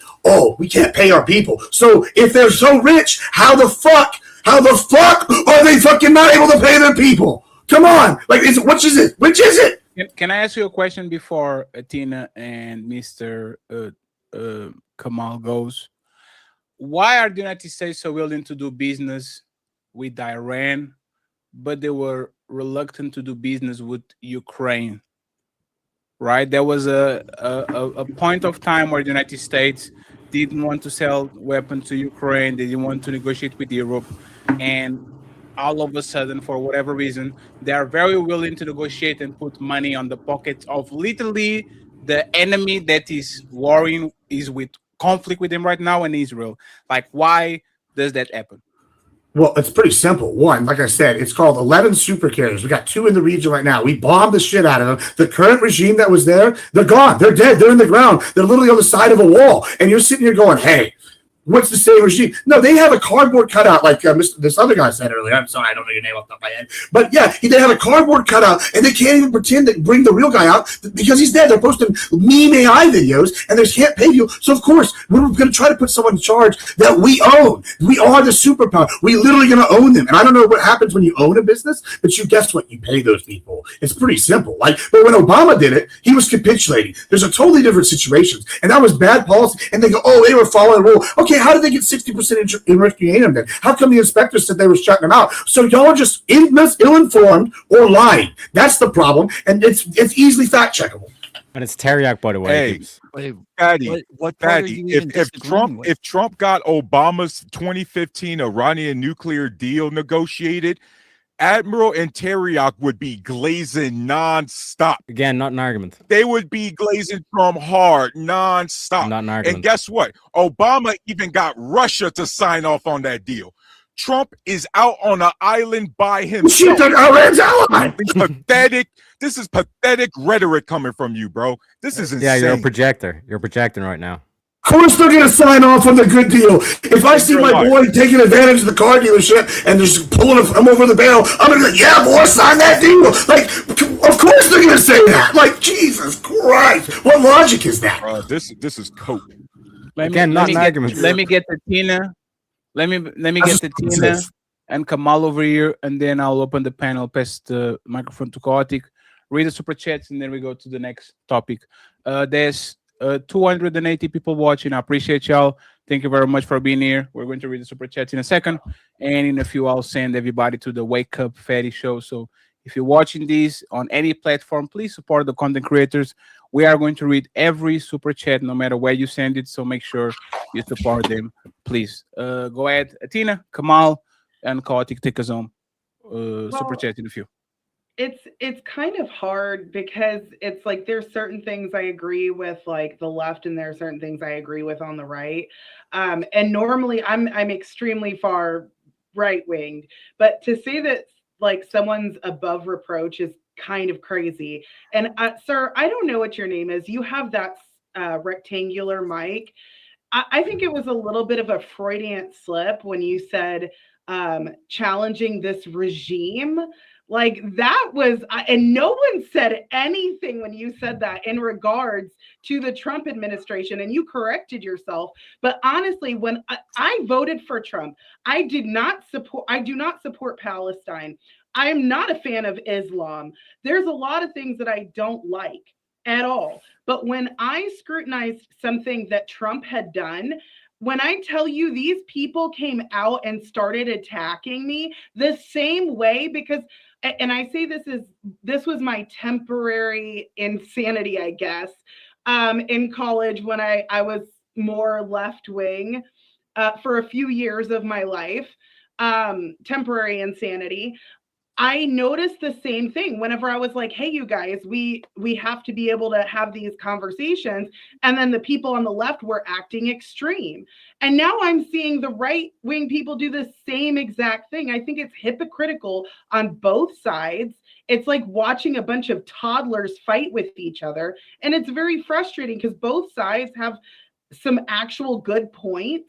And I may agree with a lot of the policies that Trump's done, but there are certain things that, like, yeah, he should be saying that scrutinizing some of his actions means you're a traitor is absolutely insane. And saying that people like Tucker Carlson needs to be tar and feathered is outrageous. This is the same tactics that the left was doing. It's the whole reason why we separated ourselves. We said that they were violent and all of that. And then you're saying the same type of rhetoric. Like, I really don't understand that. You're doing the real quick, same exact and I'll let you go, Chaotic, after this. But real quick, Athena, I just want to gauge your point. If Tucker Carlson was giving confidential information to the Iranian regime, would he deserve to be tarred and feathered? Yes or no? Just real quick, because I want to pass off the Chaotic. If he was giving confidential information to the Iranian regime. Oh, yes, absolutely, yeah. Okay, Chaotic, go ahead. No comment. No comment. I don't have a rebuttal. No, that's my opinion, man. I already said what I had to say about it. What? Man, Chaotic didn't fight. I'm very surprised on this one. Come on. You got it, my brother. Comment on anything you heard, Kamal, on these first 50 minutes of back and forth. Man, I gotta say, man, Fatty, you are the Jerry Springer of the digital streets right now. Oh, don't do it. We'll be able to throw it out today. Yeah, you got characters on here, bro. I'm telling you right now, bro. Y'all doing awesome. Nobody calling nobody names. Hey, by the way, My editor told Teriyaki to ease with the R words because he has a lot of work to do afterwards. So to do that. Go ahead, come on, my man. Go ahead. Man, it's been a lot, man, taking this in. First of all, I'm so confused. Teriyaki, bro. I ain't gonna lie, bro. That accent is coming through real thick, bro. I don't know if you Irish or you American, bro. He's Irish. Gibbs, they want you to turn down the mic, bro. They say you kind of loud. You sound kind of like a wrestler, bro. This is my thing. Oh yeah. For real. I don't really want us to go in a war like this. You feel me? Because I know people that got kids that will be drafted. But goddamn it, if we in a war, I want America to win.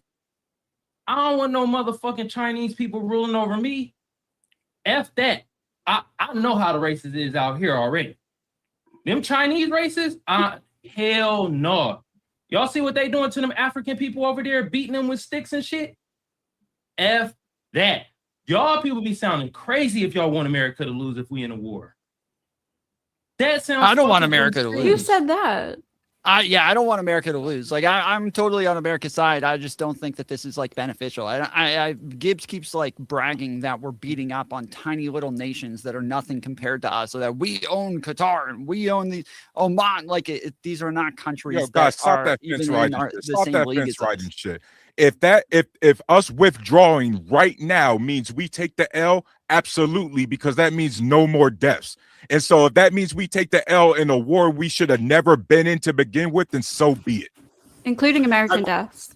Yeah, there will be more. You do understand like the concept of like mowing the grass, right? Like if I don't go and mow the grass, then it's gonna keep popping up. And you know what? I'm gonna say the kind of heartless take, right? And I'm just gonna go ahead and bite the bullet because someone needs to. Like, listen, these people are not our fucking friends. The current regime over there is not our friend. China is not our friend. Russia is not our friend. Venezuela, they're our bitch now, but they're not our friend. All these people right over there, they are working to set up an economic system that is against the United States. That's what BRICS was. I think it's called SYNC now. But that's what they were doing. They're sitting here. It's been an economic war, world play against us right now, against the petrodollar, against American dominance. They want to move to multipolarity as opposed to unipolarity. If you're disagreeing with that, then you're wrong. I'm just sorry, you're wrong. And now, here's the problem. I don't want to live under any other country rule, whether it's Chinese, Japanese, American, that's not anything that's not American. I'm out. I don't want it. I want to be America first.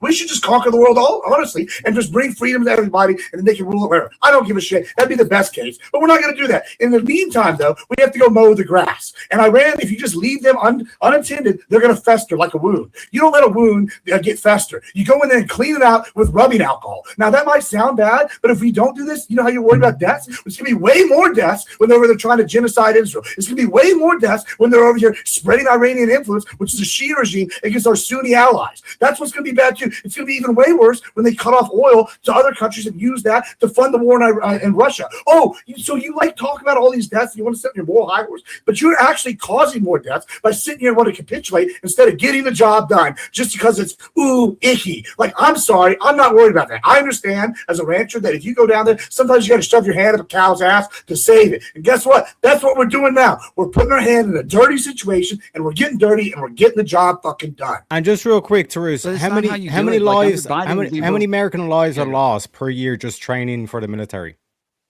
Do you even know? I don't know, but we're talking about combat right now. Anywhere between 200 to 400 American lives are lost just having a military. That's the cost doing business. You've lost 15 soldiers so far in this conflict. So this whole thing of like, we're losing American lives and all this kind of stuff is moot. A bunch of kids that didn't have to die, a bunch of civilians that didn't have to die. Like, I don't get what your point is. Training is something that's necessary. It's a little bit different going to war. But when we're talking about like trying to deal with, so your whole argument of life, American life, is moot. They signed up. Go ahead, Tom. No, it is, especially when we're talking about an illegal, unprovoked war. Yes, an illegal, like seriously, stop trying to minimize. Did Congress did Congress declare war? Then it's not illegal. Hey, Fatty, Fatty, we talked about this 2 weeks ago. We should have like a whiteboard of obsolete talking points that we have destroyed. Congress hasn't declared war since 1942. So, audience, according to Teriyaki, Korea wasn't a war. Vietnam wasn't a war. The Gulf War in the 90s wasn't a war. Iraq and Afghanistan wasn't a war because we didn't declare war. Do you understand how claimed stupid it you was sound? illegal. He wasn't saying it wasn't a war. Presidents get it's called authorized use of military force, right? So stop this idea of, well, it's not technically it's a war, it's a conflict. You sound like Vladimir Putin. It's not a war, it's a special military. I have a follow-up question. I have a Terry. Wait. He didn't say it wasn't a war, though. He didn't he didn't say it wasn't a war. I He was thought he saying it did. wasn't I thought he illegal. did. Yes, that's that's exactly what I wasn't heard, illegal bro. war. That's exactly what I heard. He absolutely said it wasn't a war, Tom. So let me ask a question. Let me ask a question. Even though Trump and Rubio call it a war, Tom. Let me ask a question. Let me ask a question to the panel real quick. Did Congress declare war? He was asking, did they declare war because you called it an illegal war? And so he's saying, well, it's not. He's saying all of the other wars weren't declared either. So if this one's illegal, then like every conflict that we've been in since World War II would be illegal as well. But is that one second, friend? Is that semantics? Is that semantics? Because the war thing is, but again, that wasn't the argument that he was making. So I'm just saying, like, it wouldn't even make sense to get into the like. That was the argument. That wasn't his. Tom, respectfully, I think that was the argument he was trying sure. to make. So who thinks that this conflict/war is legitimate? Put your hand up. Who thinks is legitimate? So we have legitimate. What do you mean by legitimate? Legitimate, like, yeah, justified. It's justified. Like it's justified. Yes. So we have Bettina, we have Admiral, CT. Like I don't think it's illegal. And Teriak. I don't. No. Not that's why I'm not using the word legal or illegal, because technically none of these wars were authorized by Congress. To be honest, like there's a good reason to start it. Do y'all like the? So should we be way more complicated than that? Can I explain why we're absolutely Tom, the reason why we consider Tom, if we're going to use like Iraq standards when we're talking about illegal. So remember how Iraq ended up being a legal war because they lied about weapons of mass destruction? This is how we're talking about a legal war because they're still talking about nukes that they said they obliterated 8 months ago. They still so that's why I would say they still have the uranium. It's all they do is dig it out. Donald Trump pulled us out of the JCPOA, which is what started this problem in the first place.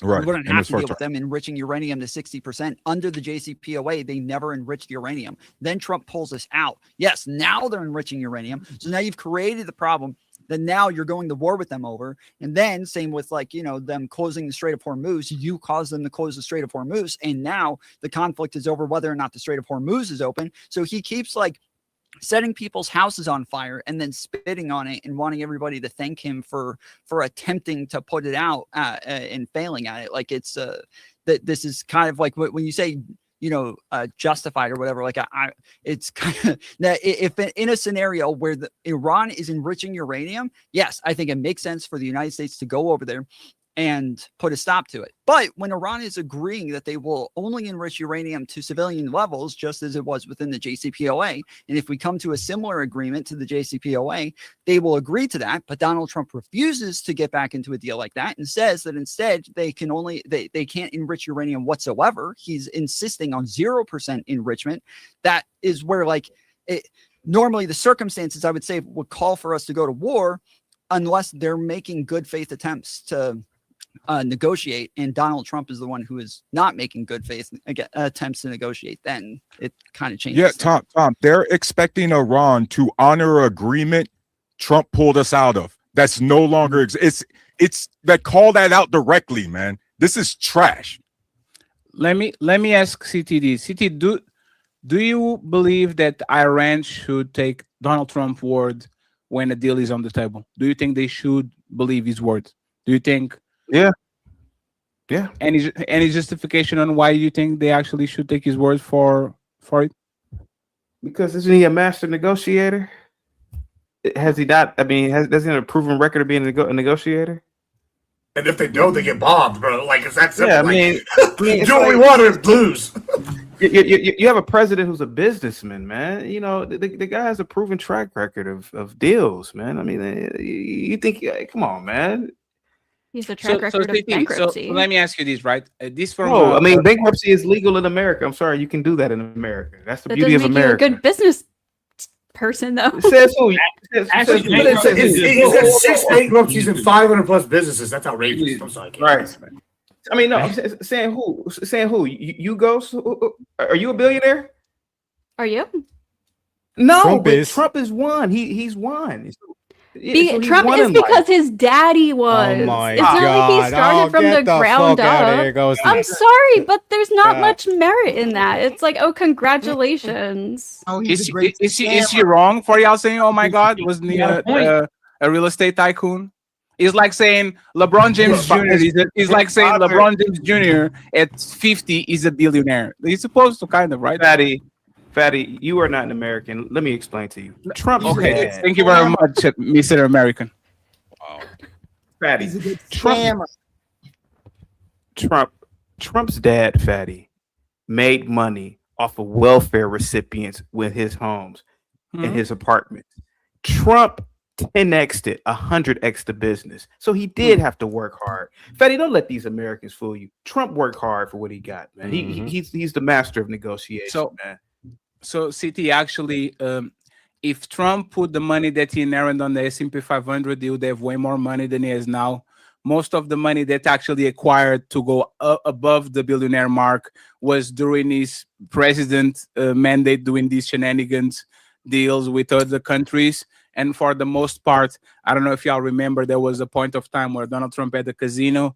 His dad literally went to the casino, bought $1 million in chips, and literally just bounced and went away.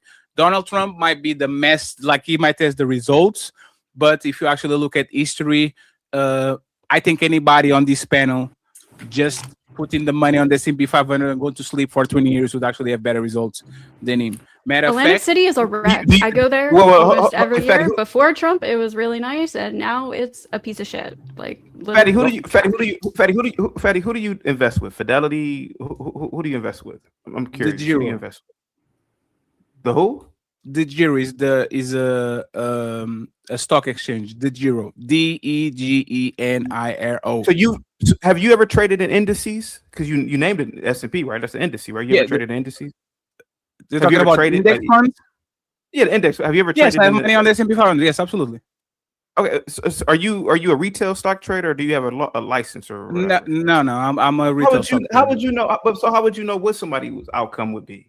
How would you know? Because the S&P 500 there's an average yearly, and I can literally go and see how was the S&P 500 doing in 82 and how the S&P 500 is doing now. I can go and see the amount of money Donald Trump inherited from his dad, and I can literally make an assessment. Y'all not going to get me with this. I wouldn't recommend you to do that to me. That's the same. How much did he?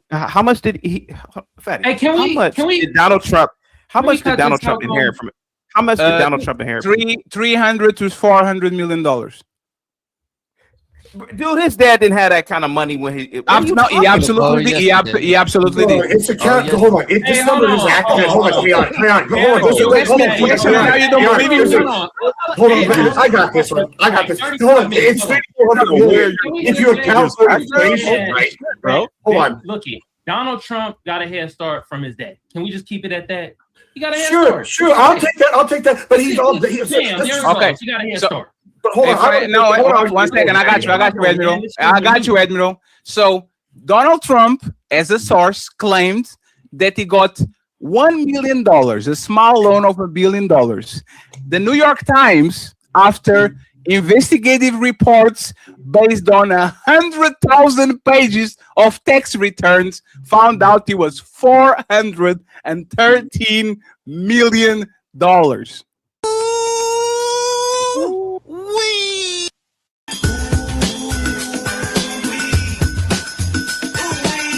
Hey, I'll grant that, Daddy. Y'all can do whatever you want now. Chaotic and Admiral to the floor. I'll just report it on you. One question, Fatty. One question. Just one question to you, Fatty. If what you were saying is, because you know a lot of this stuff on Google is bullshit, right? Even with people's net worth. If what you were saying is so true, why was his brother an airline pilot? Well, I'll even. Well, let Fatty answer. Fatty, if what you're saying is true, let's assume everything you're saying is true. Yes. Why was his brother an airline pilot?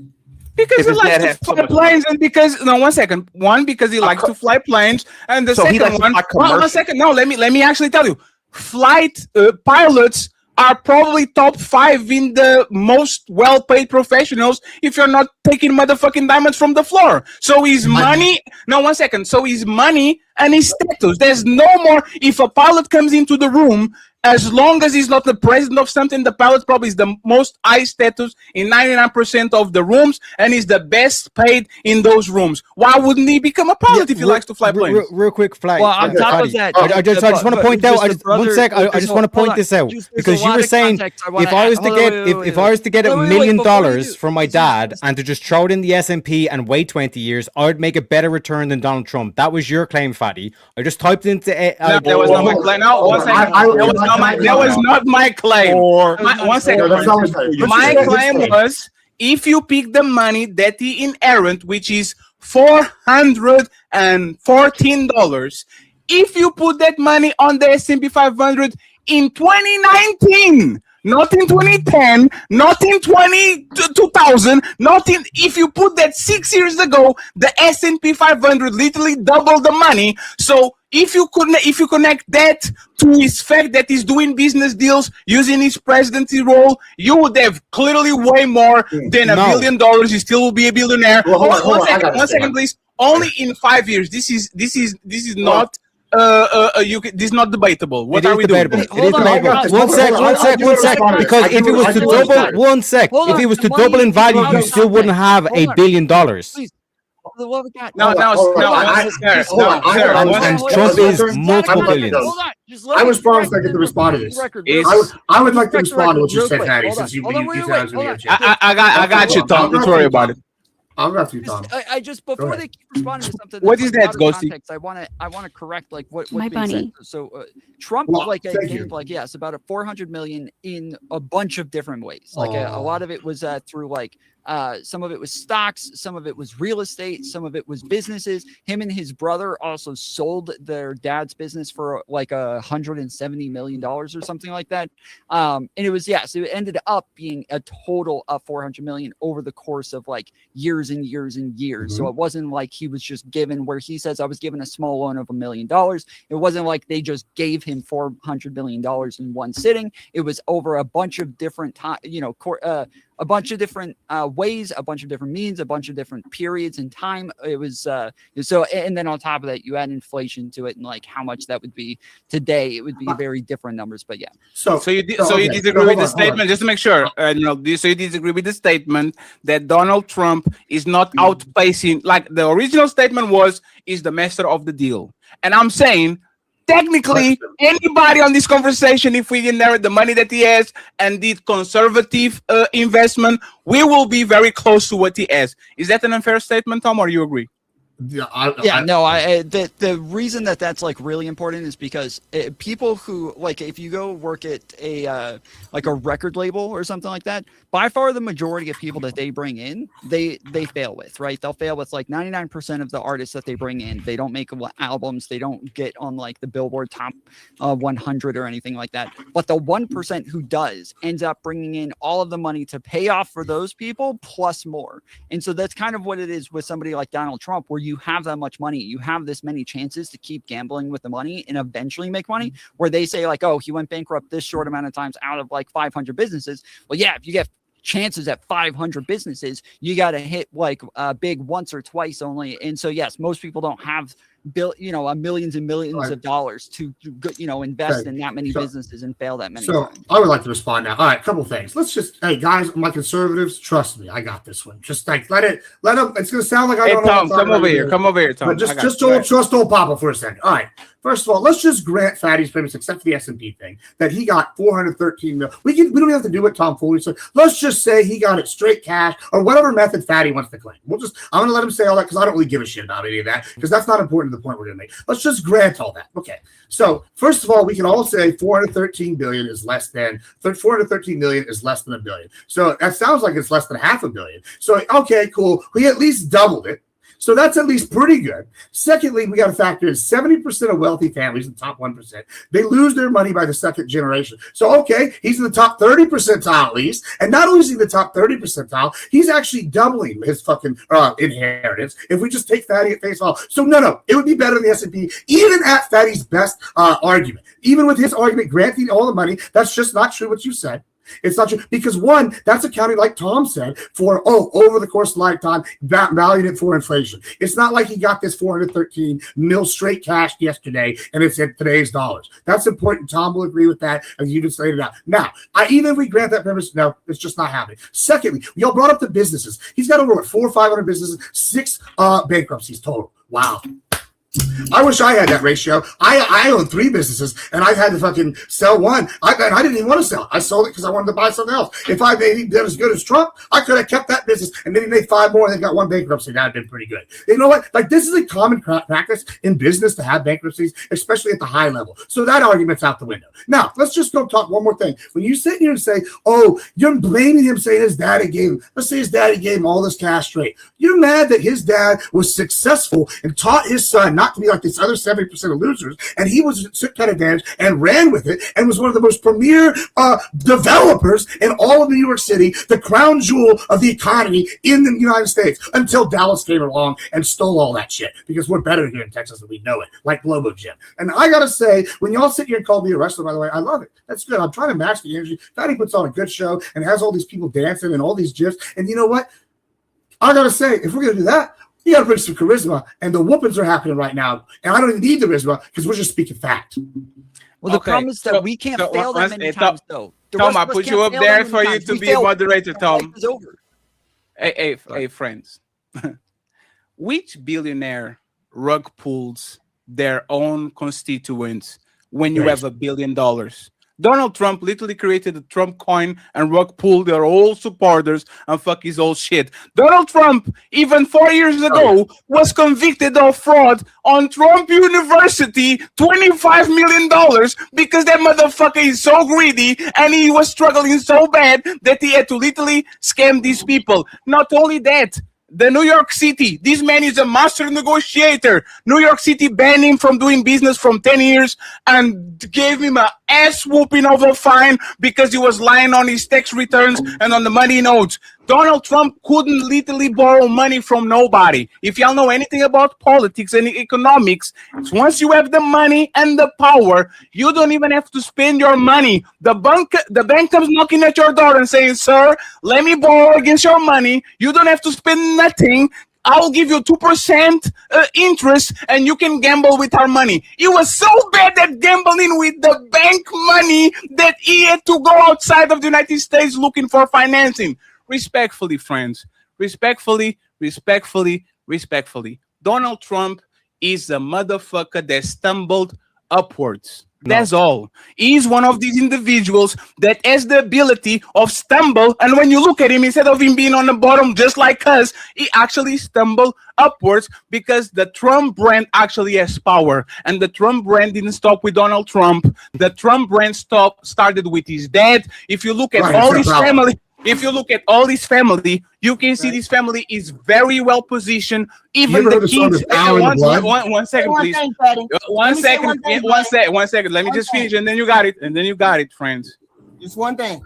A man that is the embodiment of good business is not doing insider trading like he's been doing on the last 3 months, 4 months, 7 months, where he pump fakes tariffs, pump fakes wars, pump fakes whatever it is, and his motherfucking 7 feet tall son gets millions and millions of dollars while the rest of the consumer base literally gets wiped out because these motherfuckers are playing God with your money. So respectfully, he might have good results, but you can tell me that is actually Donald Trump being a great master negotiator and all that shit. This motherfucker doesn't know how to get out of a wet paper bag. You guys got it. You say that, but I just want to correct the figures real quick. Even if you, I got you, HQ. Let me say the one thing.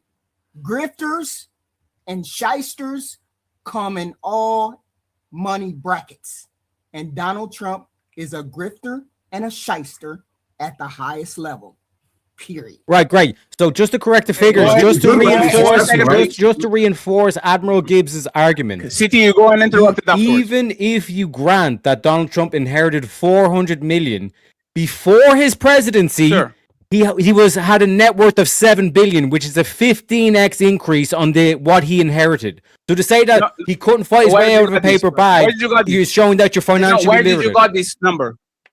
No, where did you got this number? Google. It's Hey, that so, number no. You are saying that Donald Trump had $7 billion before 2016. No. Yes. No, it's about even on the roast of Donald Trump, his joke was, "What's the difference between a wet raccoon and Donald Trump's hair? In fact, he was A wet way lower raccoon in doesn't have 2015, $5 or $6 billion in the fucking bank."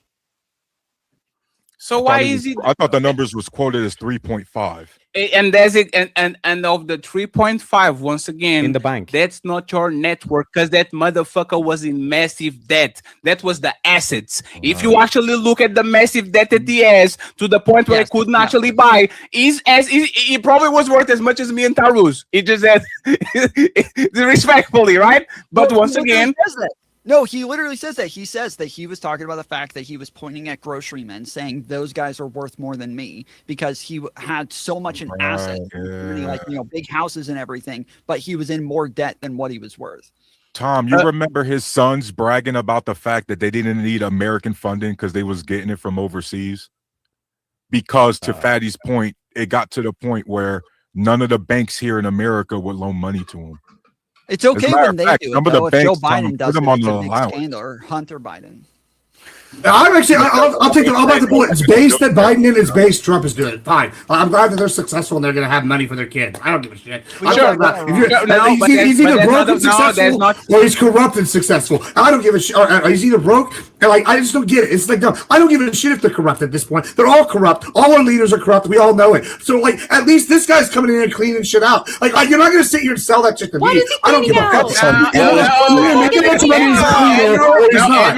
don't give a shit. Before Cody goes, y'all are the party of family values. You believe in honesty, and you believe in truth, and you believe in Christianity. I believe in capitalism. I don't give a fuck about that. Maybe some other Republicans do. But you're arguing with me. Are those Republicans in the room? I'm not arguing with you, right? 747 back home with them after the presidency, and you talking about he trying to clean out shit. Stop Nancy it. Pelosi earns 200 grand a year, but she's worth over 200 million. Explain that. And hey, 1 second, ISO. And you know what's funny? Nancy Pelosi needs to go. Hillary Clinton needs to go. You don't find no Tom, you're going to find it, right? But if you talk with most Democrats or lefties, yes, if they did something, get him. If Joe Biden's son is a crackhead, get him. If Hillary did something, get him. And as soon as we talk about the other side, right? Because we said get him. As soon as you say, should Donald Trump be arrested by ABC or should these people on this administration? Hey man, the Democrats did it. I don't get it. Once again, and you can respond. Not everybody's. Nobody says that. Please, one second, friends. We are 16 months in. And I keep seeing y'all do shows. What about Obama? What about Kamala? What about I said it was based that he fucking pardoned his son. Y'all are literally in war with Iran. Y'all are literally in war with Iran. The Epstein files still locked. Nobody knows what the fuck is going on. The Russia war didn't stop. You put your other countries first. You still have a bunch of homeless. Employment for the first time. There was no jobs created ever, and y'all are talking about Kamala Harris. Come on, man. No, because to tie it back. So one sec. So, Fatty, you agree that Trump should call out the likes of Tucker Carlson, Candace Owens for being low IQ because those were his guys. 1 second. Let me answer. I believe he should actually target the media on the right just like he targets the media on the left if he feels that way. I just don't think he's about their IQ. If they literally agreed with him, Donald Trump would say they have the highest IQ ever. Yep. Just like he when Elon Musk was on this side, he was the best and he was the great. And as soon as he turned on him, motherfucker turned on him too. So again, Donald Trump is not about IQ. He's not about right or wrong. He's about are you loyal or are you not? And if you look at this cabinet on the first administration and the second, even the most loyalists are going to get canned regardless. Because as soon as you say something he doesn't like, he will try to replace you by somebody that will. So you know Biden had a higher turnover rate than Trump's administration has in both times. Like I don't want to bring them up, but you're just speaking lies again. Why don't you go look up the exchange rate for Biden versus Trump? Yeah, no, I don't have to do this. And I guess what you argue with all these people. I don't know who you've been arguing with, but I didn't say that shit. When I said Biden did that shit, oh, guess what? I said based. You know when he's born his son, I said based. Maybe I do believe more family values. I believe in looking out for my family. I believe in my family having money going forward. I believe in putting us first. I'm tired of these people sitting here acting like that's not family value. I'm here for capitalism. You said he's a shyster, a con man. Apparently he's a successful one because he's a billionaire and he's in the White House. Where are y'all at? If y'all can do what he's doing, then do it then. Because y'all sit here and say all these things, but guess what? He's successful and you're not. Either he's corrupt and successful or he's just successful. But guess what? He's still successful. So I pick one. Guys, I don't give a shit. needs another 20 billion from us, probably. Hey, one second, Tom. 1 second, Tom. Y'all lucky is that we have ChatGPT and Gemini and all these things. The cabinet turnover tale: Joe Biden first term 13%, Donald Trump first term 92%, all-time high. Total departures: only 2 major cabinet adds, 14 cabinet level officials departed, 18 senior staff 71, 72, and on Trump 92%. 1 year, first year stability, 8% turnover. Donald Trump 35% turnover. So, sir, I don't know you're getting your numbers respectfully, but he's still wrong. Maddie, you said if you started arguing too much, you shut up. No, I will be quiet and I'll shut up. Let Chaotic Truth take us home, friends, because we still have 2 main topics to go. So I need Chaotic to take us home and tell us how great the United States it is and how much of fat ass fatties. Carlson and Candace Owens. Y'all didn't talk it because you didn't want to. Y'all left the floor when you had to. Go ahead, Chaotic. Tell us how much of a liar I am for being a foreigner. Your raggedy ass country, Spain, and so many other these raggedy ass Western countries fumbled the biggest bags in world history. At one point, Spain were world leaders. At one point, the Portuguese were world leaders. Yeah. You stopped being greedy. You didn't want to win. Trump is a winner. Anybody's talking about Trump and how he got his money, you are a loser. You are a major loser. I've heard this all my life. Well, he got a bank. His daddy bankrolled him, and blah blah blah. You're a loser. You come from a family of losers because winners don't talk. Winners don't talk like this. Let me tell you something, Fatty, and I'm about to land the plane here.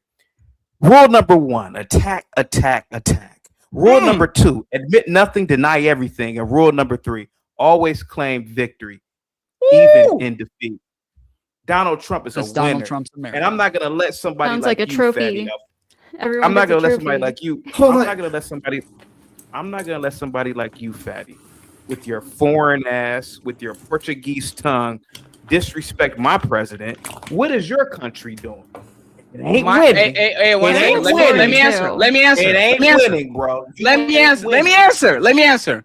My country has universal health care. So if you get a heart attack or some cancer, you can treat yourself. My country has affordable college. Kids can go to work at McDonald's on a part-time, and they can actually go ahead and get higher education if you are smart enough. My country is the 4th safest country in the planet. My country has a quality of life that is way higher than the United States. My country has. Like, you want me to keep going? And yes, USA, the biggest military in the planet, when you can have $1 trillion company building and homeless in front of them living on a tent. So yes, you know, Fatty operated my trap card, by the way. You operated my trap card with that fact check.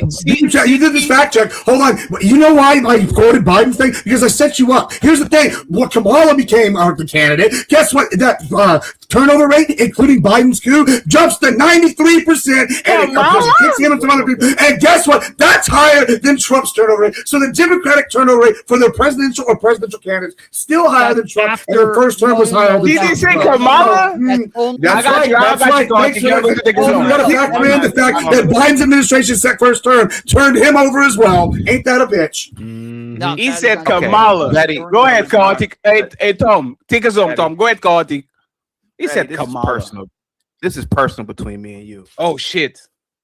When your Portuguese ass gets sick and you need specialized care, I'm not wishing this on you, man. I'm talking about just your whole raggedy country along with other European raggedy ass countries. right down the street from where I live is the Cleveland Clinic, the best hospital on the planet. You could talk all that universal health care bullshit you talking about, but I can tell you right now, Sultans have been at the Cleveland Clinic. I've seen very wealthy people from all over the world come here. Ain't nobody going to no goddamn Lisbon for no goddamn. They go to Germany though. They go to Madrid though. Oh, hey, Luka Doncic got a problem on his hamstring. He went to Madrid to take treatment. Kobe Bryant, every time he had a problem with his knee, he would go to Germany. Respectfully, I can have both. Oh, I can have public system, and if I choose so, because I pay American taxes, go to the Cleveland, right? The Cleveland, you need whatever the hospital you have, and take care of my bum shoulder. It's fine. I will pay regardless, right? So let me go. Go ahead, Chaotic. You can lie to us. I can. Is your country a superpower? I'm a part of the European Union, so yes. And who pays for your military? It's just like asking, is Minnesota a superpower? I'm a part of the European Union, the biggest trading bloc in the planet. So yes, who pays for your military? And a part of NATO, a part of ONU. I get all the privileges of getting a part of the most popular and powerful bloc. Because we protect you. We are your military. You're welcome. Thank you. Thank you for your service. I appreciate that. Thank you. Thank you for your service. Real quick. Yeah. So what's your point? You're living off our teeth. That's your whole point. Just to be clear, that is true. That yes, like when you're talking about how much we spend on our military, well, y'all spend that much on your health care. It is because yes, you guys get a lot of benefits by being part of NATO. Where we do spend a lot on military. So that there's nothing to do with NATO, Tom. No, Tom, stay there. Tom, y'all are supporting Argentina and Israel, and both of those countries have universal health care. You literally sending billions of dollars to countries that treat 100% of their population, while literally people in the United States either are underinsured or are one catastrophic situation from happening, from literally losing their coverage. So what you talking about? Yes, that's what I just said. I just said that you guys get healthcare. You guys get universal healthcare because we send a lot of money to these countries. We put a lot of money into the military. We spend all of this money. So you guys get to spend the rest of your money on other things. Yes, absolutely not. What I said. Correct. You are wrong. This is what I just said. You just repeated it. Tom, you are doing a false equivalent, and you're doing a zero-sum game. Universal healthcare. Let me explain to you. Universal healthcare will cover every American, and it will be less expensive than the system that you have right now. Pound per pound, if you're going to look at the system you have right now, if you transform this system and stop price gouging from Big Pharma, stop them from lobbying, stop charging for socks and motherfucking blankies, and you get the key, then you get the $12,000 bill. Like, if y'all actually move to 1 second, let me just finish. If y'all move to if y'all move to universal health care, they will be cheaper. You don't have to do all this extra work with private insurance companies, and you still can apply to the same insurance companies for a fraction of the price, because now they don't control the monopoly. So now they actually have to lower the prices of private insurance. Like, for example, Portugal, where Fatty spends $50 a month to get access to the best medical facilities, instead of spending $400, $500, $1,000 to get all your motherfucking shit. And as soon as you lose your job, that shit goes with the birds. So no, it's not a zero-sum game. We're talking about healthcare with healthcare. You're going to have the chance to reply. Chaotic, please take a zone. We're going to the next topic. Okay, yeah, I'm just not even going to respond to that so that I don't get in a back and forth with you again. So, just real quick. I just have one simple question for Fadi. What it was that everybody else was saying, what everybody else was saying is that that if you're like praising Donald Trump for being so corrupt and that this is what winners do, and that, having people like Elon Musk a part of his administration and having more lobbyists part of his administration than anybody before, only in this term, having the most lobbyists breaking the record of his first term, where he set the record by more than double the record before that. So on top of that, Gibbs is correct that Kamala Harris had a 92% turnover rate while she was running her campaign, but not Biden. Biden didn't have that. Biden was, I think overall it was around 70%, but it still was not the 97% of Donald Trump. The reason I said that, Tom, just to clarify, is when Biden got canned, that goes over to 80-90%. That was the joke there. Biden never got canned. So anyway, yeah, he didn't run for office again because they cooed him. That's a canning. That's not okay. That's not what we're talking about. His presidency, not his campaign. I don't know why the fuck you're bringing up something totally irrelevant. But anyway, campaigns versus 4-year mandates. That's crazy. When Chaotic is bringing up like how corrupt Trump is and how corrupt his administration is, and that this is like what winners do, Donald Trump literally ran on the opposite of this. He ran on draining the swamp. He ran on getting rid of the deep state. He ran on helping the people and taking care of them. But instead, he's taking care of lobbyists. He's taking care of billionaires. He's taking care of his friends. Mm-hmm. He is not somebody. And this is Donald Trump's world. This is you're praising it. You're backing him up on that. Even Donald Trump can literally break every promise, every single thing that he ran on, the top points on his fucking campaign, and you guys will still praise him for it in the end. It literally doesn't matter what he does. He ran on no new wars the whole time, and then he goes to war immediately, unnecessarily, and you guys praise him for that as well. There is literally nothing wrong he can do. This is a pointless argument having with people when then while he's running, they're saying, I'm voting for him because he's going to get rid of corruption and have no new wars, and then once he comes in, starts wars and is super corrupt, they're going to praise him for that anyway. So yeah, so your false assumption there is that this wasn't necessary. It was necessary because we now know, because even the Iranian regime is saying that they had 60% enriched uranium. What were you going to do? Just wait for them to get 90% and build the fucking nukes? When did they start enriching uranium? What year? It's irrelevant. You're saying that this action was unnecessary. They were already at 60%. That's why. That's not okay. So irrelevant. this is why it's necessary. This is why it matters. Is because we were in a JCPOA. We were in an agreement with Iran where they weren't allowed to enrich uranium above 3.6%. And during the period that they were in that agreement in the JCPOA, they never enriched above 3.6%. And then in Donald Trump's first term in 2018, he pulled us out of the JCPOA, and then he goes to war with them for doing the thing that he allowed them to do. He says, hey, we're backing out of this deal. You guys can now enrich uranium all you want because we're pulling out of the deal. They start enriching uranium. He goes to war with them. He caused the problem. How long? It's him. How long does it take to get from 3% uranium to 60% enriched uranium? What do you mean? How long? You're the one that's claiming that Iran was being honest and playing ball and saying they would never enrich uranium. And I'm asking you, how long would it take to get from 3% enriched uranium to 60%? I'm saying they did. Because the timeline doesn't match, Tom. You're trusting terrorists more than your president. Wait, no, I'm not. No, I'm not. Yes, you are. No, I'm not. I'm not trusting terrorists. You're assuming that they weren't enriching. Part of the agreement. Okay. We didn't just take their word for it. Think, wait, just real quick, how do we know how much they were enriching to during the JCPOA? How do we know? Because of the timeline. It does not make sense. No, you don't. All of a sudden, when they pull out, they just magically have 60% uranium. I don't know why it's you're like, still talking. wait a sec, you don't guys. know anything about this topic. You have absolutely no idea what I you're asked you, what's the timeline? You don't know anything about. I'm talking. What's the timeline? How long does it take to get from 3% to 60%? This should be a key thing to your case, Tom. There isn't an answer to that. There isn't an answer. It's not because while we were part of the JCPOA. Because if it takes, Tom, let me explain something to you. Let me explain something. If it takes 10 years, to enrich uranium from 3% to 60%, that means that Iran was already violating the deal, which blows a massive hole in your whole fucking argument here.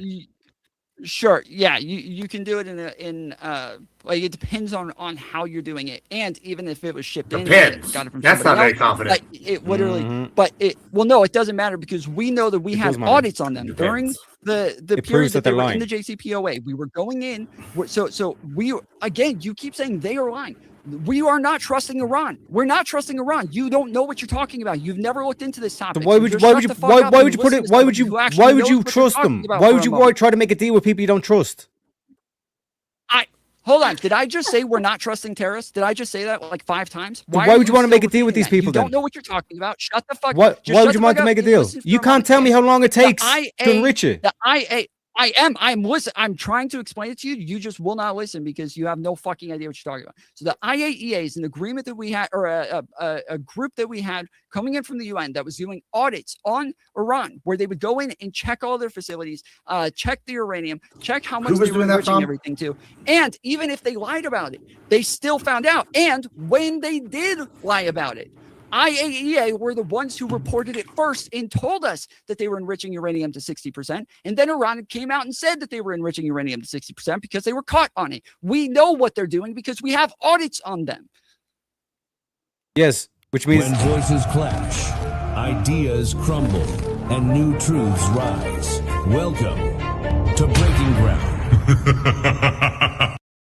Buckle up, everyone. It's time for some super chats.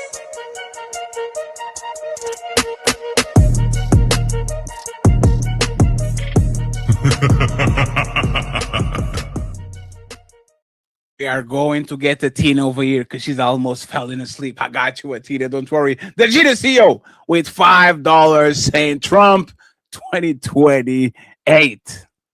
Cha-ching. I'm going to read this quick super chats, and friends, I'm closing it out on the Team Fatty side. We need to monetize the white channel.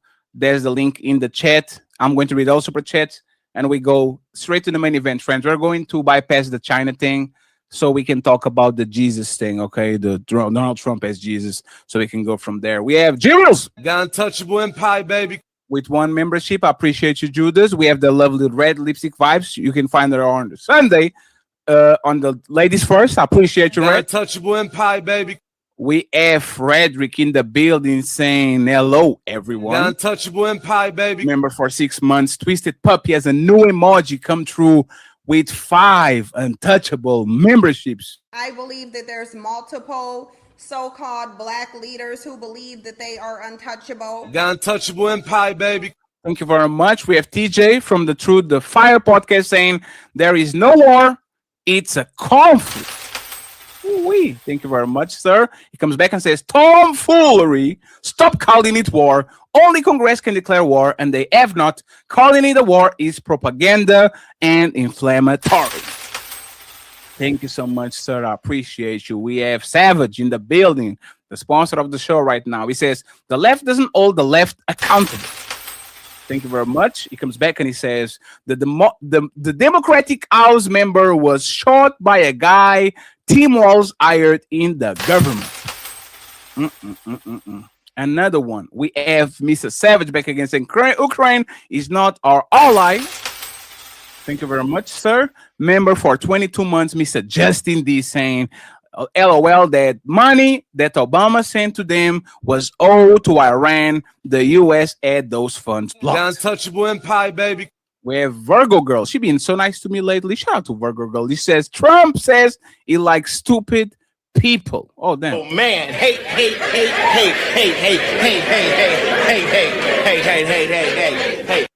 Savage came through with the $10 ball. And it says, Trump is making a play on China's full supply. Iran and Venezuela is 17% of the supply.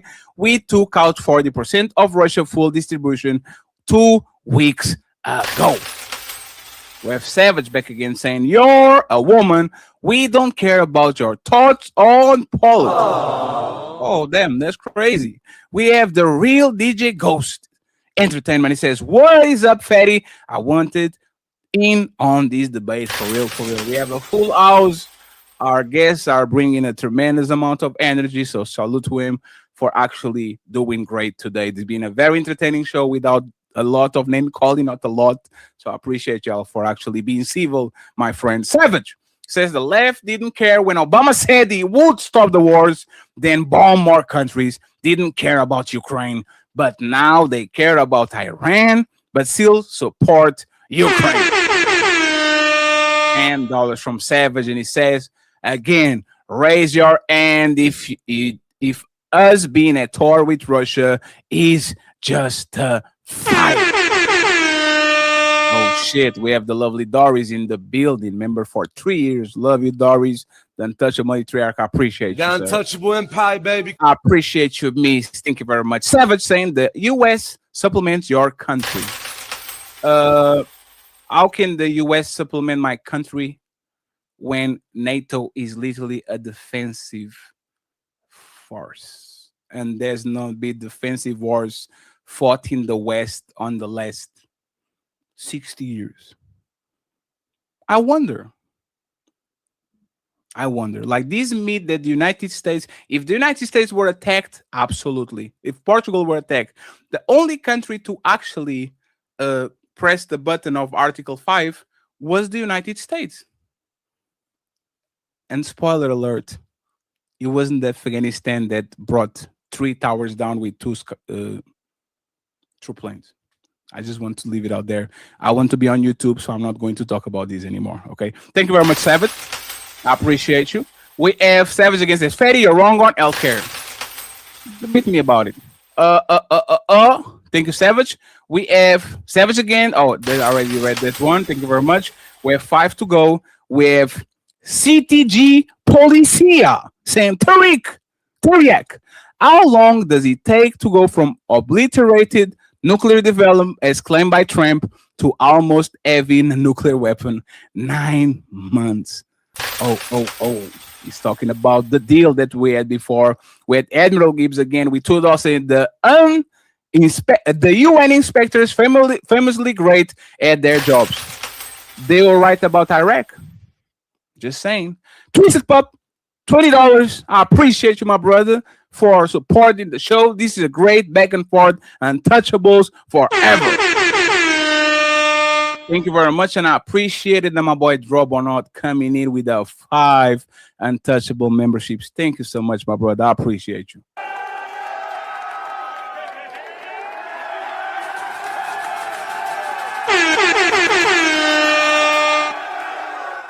I appreciate y'all having y'all here.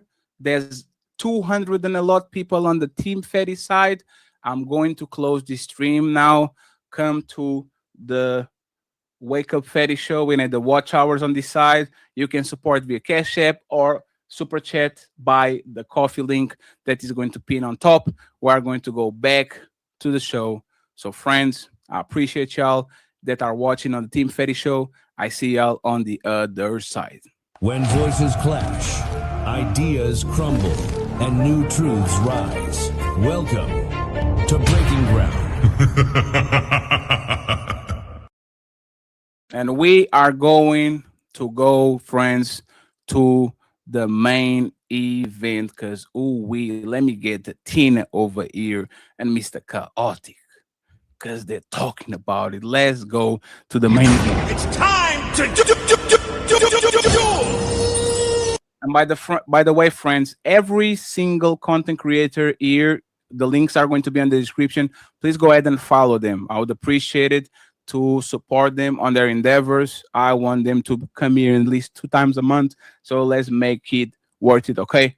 Main event, Donald Trump posts a picture of him as Jesus Christ, superstar. If Jesus can't save these hoes, why are you trying? What make you think you greater than Jesus? And the world was set on fire. Here is his justification. So why he made that post? Let's listen to him. Of yourself depicted as Jesus Christ. Well, it wasn't depicted. It was me. I did post it, and I thought it was me as the doctor, and had to do with Red Cross as a Red Cross worker there, which we support. And only the fake news could come up with that one. So I just heard about it, and I said, how did they come up with that? It's supposed to be me as a doctor making people better, and I do make people better. I make people a lot. I don't want peace. I want problems always. It's time to do. Tina, and then Chaotic. What do you think about this? Did he violate it?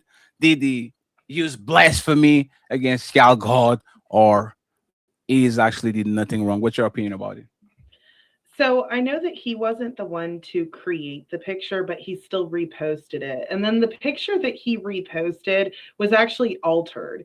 So originally it had the like soldiers in the background, and then all of a sudden it had like wings and horns. in the background, and there's so much sacrilegious imagery in this. And I mean, to say that it's a doctor is crazy. I get saying that it could have been the Pope, which I wouldn't have been mad at because I'm not a fan of the Pope. But the thing is it looks like Jesus. Like, this is why the Bible says people have they have eyes but do not see, they have ears but do not hear.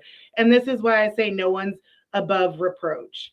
The moment I called that out, people I've known for years went to literally crucify me, and they said, "Oh, who are you to judge?" And I said I was judging his actions and condemning the actions of reposting that, saying that the imagery is sacrilegious. And then they came to essentially try and crucify me personally. And just as the guy said earlier, he said that anyone who goes against this regime, which is crazy to call it that, but that's what he said, anyone who goes against the regime is a traitor. And I have supported Trump for so long. And I'm sorry, when it comes to mocking my God, I'm going to stand by my God. I don't care who you are. It was so sacrilegious and disrespectful. And he could have easily said, you know what? I reposted it. I didn't think it through, whatever. That's not what he did. He just tried to backpedal, justify it. He didn't apologize, anything. And I really like what Tucker Carlson was talking about. He said on Easter, he had posted something, I guess, on X, and he was like cussing on Easter.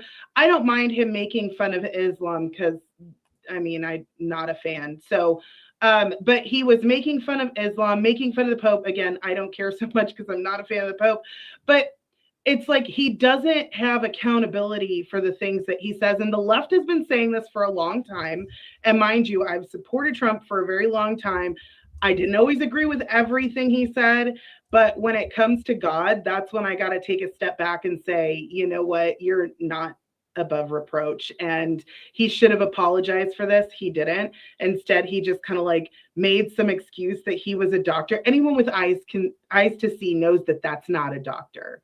And the fact that people were so up in arms to attack anyone who didn't like this, I think shows that it's very like cult behavior. This is the same exact thing that the right has been scrutinizing the left for, and now they're partaking in these same exact tactics. When it comes to our God, they're choosing an idol. They have made an idol of Trump and done exactly what they said that the left has done. And that's my thoughts on that. Chaotic and interrupted. Fatty, John 14:12. You will do greater works than me. Psalm 82:6. Ye are all gods.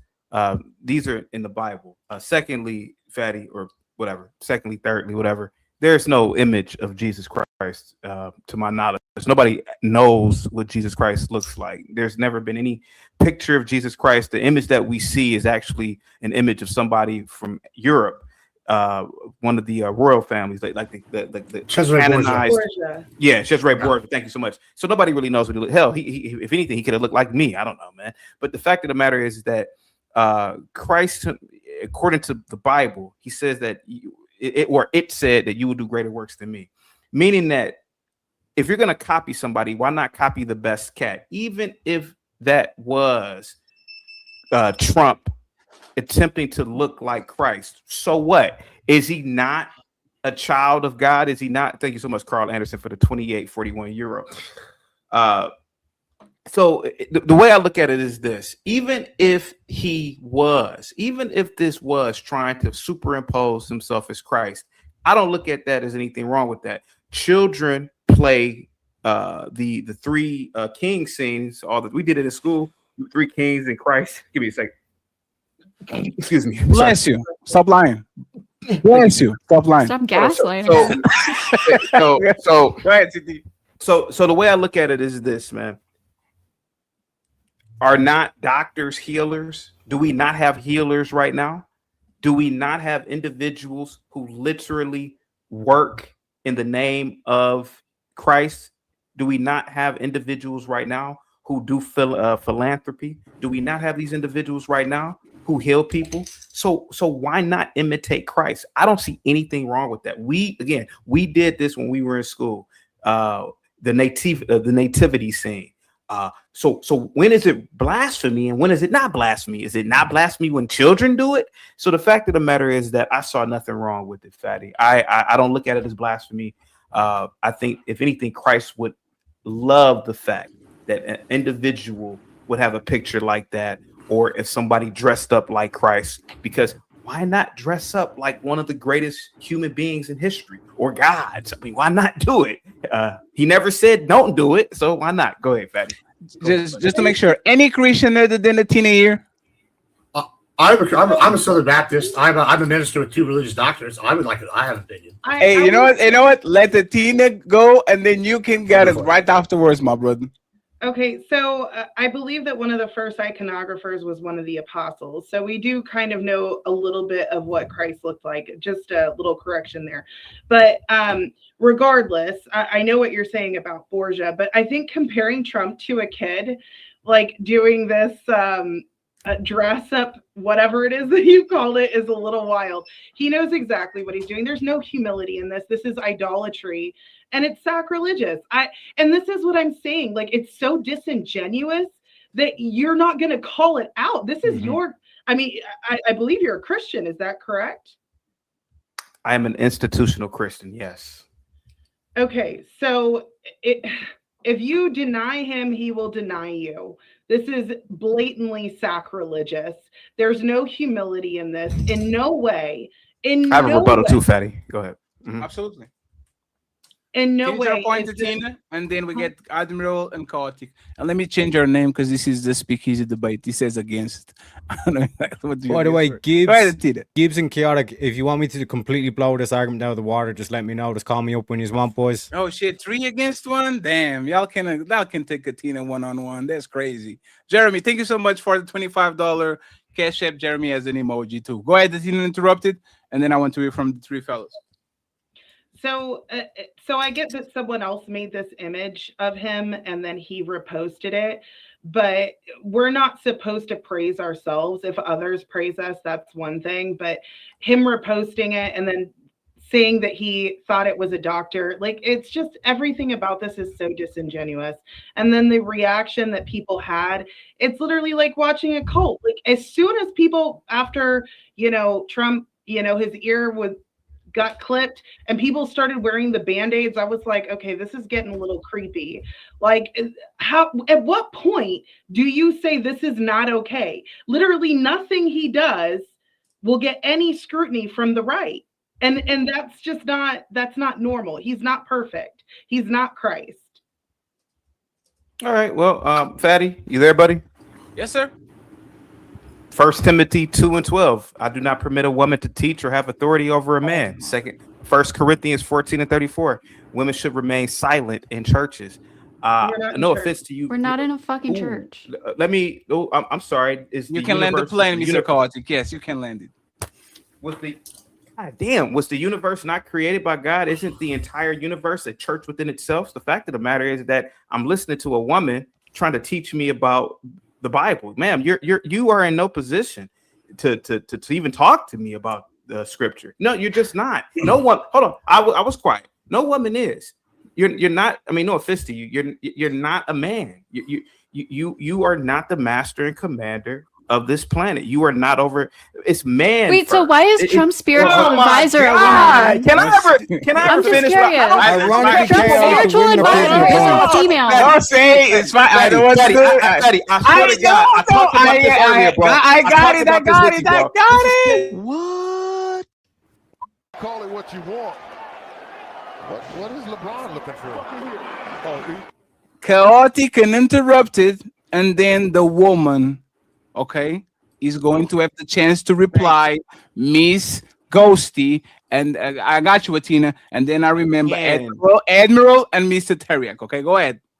Again, the only reason why women are even talking to me or other men about the Bible is because of the goddamn Protestant church. If it wasn't for the Protestant church, you wouldn't even be speaking to me about this stuff. You don't know the Bible, ma'am. It's not for you to interpret. It literally says it in there. So if you want to use the Bible, I've read the Bible. I wouldn't say I'm very versed, but I've read it. Ma'am, it's not for you. If Donald Trump wants to appear like Christ, that is up for a man to interpret. I'm a man. I'm telling you, I didn't see anything wrong with that. Now, if another man says something, that's fine. Okay, it's just two guys talking. But ma'am, you are in no position. You are not in clergy, and you're not supposed to be in clergy. You're not. You're not. Go ahead, man. I'm done talking. Thank you. Go ahead. Go ahead, Ghosty. And then do you want to respond, Athena? All I wanted to say was that Trump's spiritual advisor is a woman. That was the only point I was making. But yeah, Athena, please reply. No, so I understand what you're saying about the Protestant church, and yes, women have no place in the church to teach. The scripture is very clear. Why would it make it clear that women shouldn't teach in the church if they're not supposed to teach anywhere? And why would the church, Saint Catherine, that's actually who I'm baptized after. The Orthodox Church made her a saint. She debated with 50 men and won. So to say that women need to be quiet all the time and that we can never speak is just not the truth.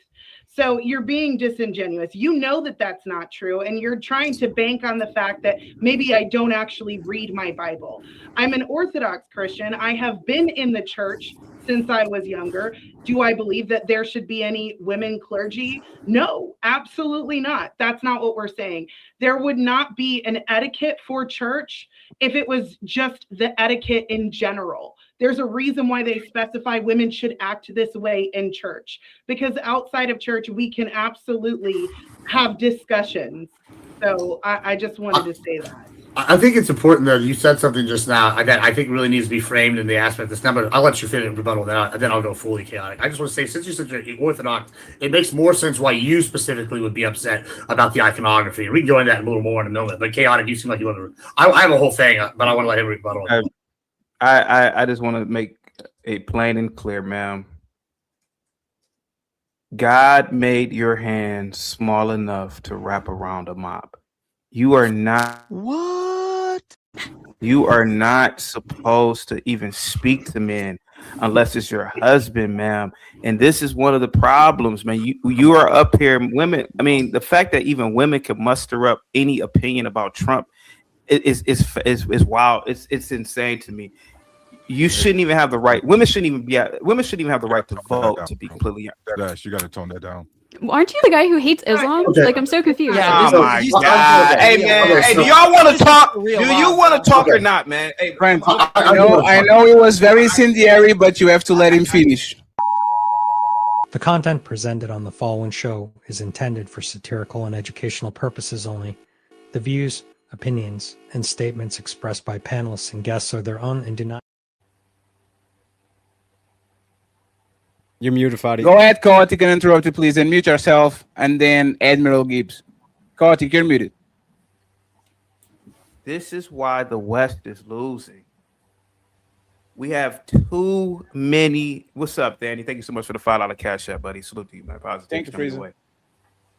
We have too many. Joining America. Blah, blah, blah. Hey, Fatty, man. What am I talking to my stream? I thought it was muted. Y'all don't have to make me do my job. I said at the beginning of the show, if y'all interrupt, I will mute y'all. So I thought I was muted. I was talking to my stream. I'm so sorry. Go ahead, Carl. You get interrupted. No ad libs. I am not a misogynist at all. I don't even do red pill content, ma'am. You have the luxury to debate. You have the luxury to say these things because you don't put in and you will never put in the hard work and what it takes to build a civilization. You and any other woman, you're not going to have your ass 50 or 60 feet up on an I-beam building a skyscraper. I know what's about to come next. Are you doing it, CT? No, I'm not. But here goes the difference. If I was called to build a nation, historically, I mean, let's be honest about it. Weren't black men, I'm gonna use race now, weren't black men building too? Women are not builders. So me talking to you is an offense. You're not supposed to even be here. You're supposed to be in a domestic role. All the women on the panel, all the women listening, you're not intelligent. You're not intelligent enough, and you cannot defend what you are talking about. Yeah, okay, Saint Catherine, yada yada yada. Who even knows that is even a real person? But and I know she was martyred. But the fact of the matter is, man, hold on, let me finish. But the fact of the matter is that we've become weak and soft as a civilization. You're never gonna get. You would never in a million. No, I'm talking all the women. You would never go on the battlefront. You would. I mean, on the front. You would never do it. You would never defend this nation. You would never defend what you're talking about, and that is the difference. So I support Trump. Did I support Trump when he talked about the Haitians eating the cats? Of course not. I did a video on that. I talked to so many people in Springfield, Ohio, who debunked that. Yes, ma'am, I will kick in the back of Trump when it's necessary. When he lied and said he was 215 pounds, you were there. I did an entire video on it. I will kick in the back of Trump when it's necessary. But right now, it's not necessary. I support the president. I'm sorry. And I support Israel, and I'm a Zionist. Yes, and I don't like Islam. What? You are a what? What? They said I'm a Zionist. Hey, go ahead. Gibbs interrupted, and then I let the people on the bottom row to actually chime in on these very inflammatory statements, okay? Yeah. Friends, we have 50 minutes to go. Thank you very much for being here. I hope you guys are having fun. Panelists, y'all doing awesome. So thank you very much once again for the performance. Go ahead, Gibbs. Yeah, so I know it was brimstone in the last panel, but I want to preface this off by starting. Yeah, I have my religious doctrines. I'm a piece of shit. I'm not practicing right now. I'm an awful, terrible person, right? I'm a bad guy. We do terrible things. We try to make money. We try to live. But I tell you what, the Lord said, hey, give your witness. He wants us to spread our witness. And you know where I witness to other piece of shit. And Jesus, what he did is he came and talked to Zacchaeus and all of these prostitutes, the lowest of the low. And what he did, he was a doctor of souls. He also was a doctor in the sense that he healed lepers, brought people back from the dead in a literal sense. But he was also a doctor of souls. The whole point is to get to him. Now, I get why you're upset about the iconography. But we can find out if we look at the Bible that Jesus also had a humorous side. If we look at his parables, the image of a plank in the guy's eye. There's other ones like there's all sorts of parables. The camel going through the eye of a needle. He used humor as a way to get things done. He famously called the first saint, the first pope, Peter, the rock, when Peter is famously impulsive and shaky. So he's got a sense of humor. And also one other thing, God said he would make himself known through ways of the world. Well, guys, if you don't think God's got a sense of humor, then I don't know if you've ever seen the faces people make sex. When they're having sex, it's crazy. They make funny faces. I know that he's looking down, laughing, and having a good time.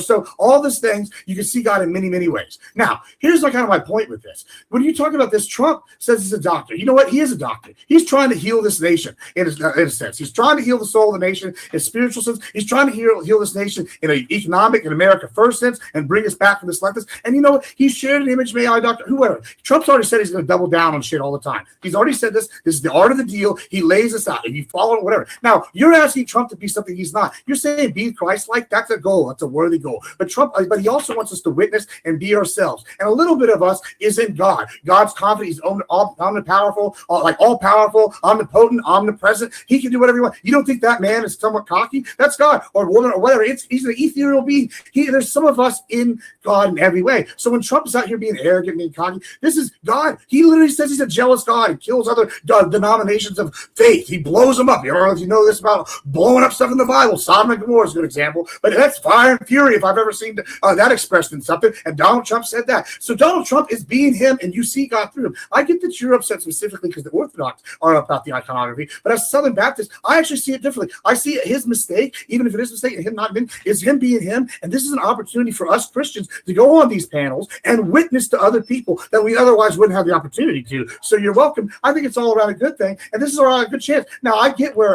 my friend, the other man, was coming from. Thank you so much, Mr. McCall, for this the money. But I'm saying I get where my other friend is coming from, and I don't necessarily agree with him on the women teaching because there's a plenty of powerful women in the Bible. Ruth, you got other examples, and that's Old Testament. You have other examples in the New Testament with Mary and some of these early saints or whatever. But I don't think it's super important to this because what we should be doing right now for Christians is taking this chance to spread the gospel in whatever form that may be and save this nation and spread the will of the good of the people and do its best to the U.S. and over. overall. And that's kind of where I'm going. So when you'll say he's a doctor, even if he's joking around, his goal is he's trying to be a metaphor, an allegory. But it's Trump, so everything lands. But he says about 50 things a day. Let me get Teriak over here, and then the rest, the bottom of the barrel. The bottom of the barrel. God damn it. The bottom of the panel. Wow, That was my bad. My fault. I apologize. Yeah, that's crazy. So real quick, it was my fault. Athena, That was wrong. Athena, do you have any response to the Admiral Gibbs? Because like I said, I've got one simple question, and I think it blows it out of the water. Like I told the boys, this is basically this argument's about to be defeated. So do you have any counter to Admiral? No, I mean, I understand what he's saying, but we complain about the left all the time that nothing is sacred anymore. And when it comes to God, that is where I will double down and say no.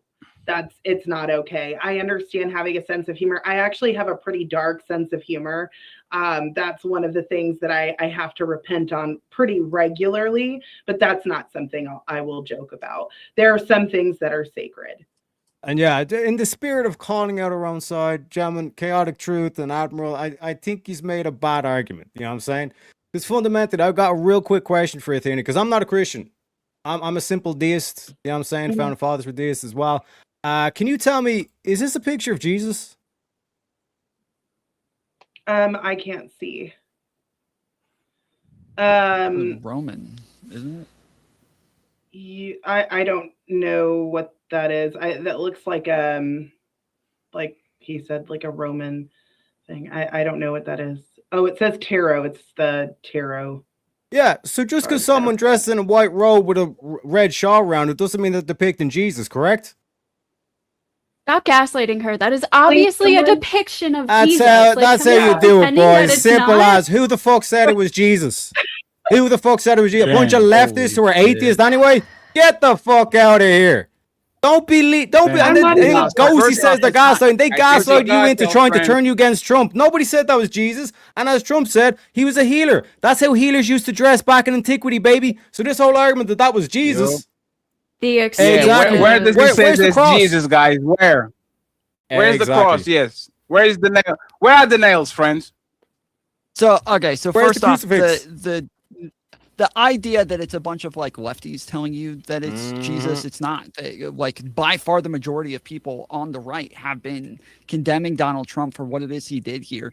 And to say like, oh, well, there's nativity scenes, nobody gets mad about that. That's not the same thing. This is where people are glorifying wasn't Jesus. God in those situations. They're trying to teach people about God and Jesus. But in this scenario, Donald Trump is portraying a very famous picture of, and many famous pictures of Jesus where he is reaching down and healing people. Yeah. And so Donald Trump in this scenario is Jesus. He is a The apostles healer. healed He is people. a God. This talks about the fact that like the Antichrist will come and portray himself in this sort of scenario as well. And that Who says he's portraying himself as Jesus? He told you he was being a doctor. He's being a healer. Because the same way, just because a man dresses like a woman does not make it so. Delusional. So yeah, so right here, is this Jesus? Pretty much the Is this exact Jesus? picture. Oh shit! No, Oh it's shit! not. No, it's Oh, not. No, it's shit. not. So as I said, this Yeah. is pretty much the exact picture that they're using to try to make it look as though And that's Donald not Jesus. Trump I'm not is showing Jesus. The I'm picture showing that the you're magician showing- tarot card. So tell Yeah, me. this Okay, is yeah. So magician in the tarot tarot card, card, baby. where are Oh the shit! beams- Oh no! Where are the Tom! beams? Tom got the Tell me- smoking gun. Oh Tell shit! me where are the beams of light coming out of his hands? Show me the beams of light coming out of the tarot reader's hands. Can you show me that? Where's the beams of light coming I out of the didn't Jesus miss it. I picture? missed it. Can we- Yeah, well, they're not. Exactly. That's See what I'm behind saying? it. Bunch of gaslighting Behind bollocks. Okay, That's what this is. Okay. Mhm. Okay, so wait. So is your argument Yeah, that a bunch in of this non-Christians video- is your telling you what argument is that- and what isn't Christianity. Can you believe it? No, so Can we're you not even believe the it? ones mad I about didn't say- it. Hold on, I didn't say Mhm. I'm a non-Christian. So are you telling me is your argument that in that picture, I'm saying Trump is prove portraying prove himself that as a he was tarot reader? prove that Is he was that your impersonating argument? Jesus. No. Answer the Prove it question. that he Answer was the question. Jesus. Are you saying that he's a tarot reader?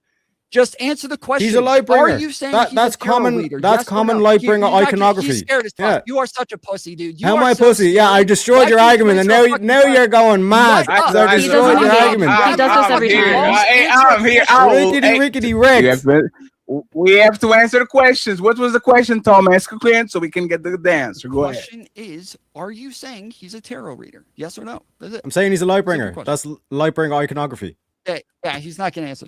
He's not going to answer the question. He's not going to answer. So That- yes, that- obviously that he's imagery not portraying is himself as a tarot Lightbringer reader. imagery. Obviously, he's not portraying Mhm. himself as a tarot reader. I'm about Obviously, to crush yeah. this He argument. denied it. I'm He about said he to was a get doctor. He so was a healer. good. That's what So healers were depicted as in antiquity, The baby. fact that you said that publicly. You're the is one with the that- claims. Hold on, no, You're no, saying that he's I depicting gotta- Jesus, I'm Tom, gonna and you destroy cannot the prove argument. it. I gotta say it.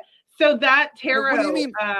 that tarot card is the magician, who is very commonly depicted as Christ when people.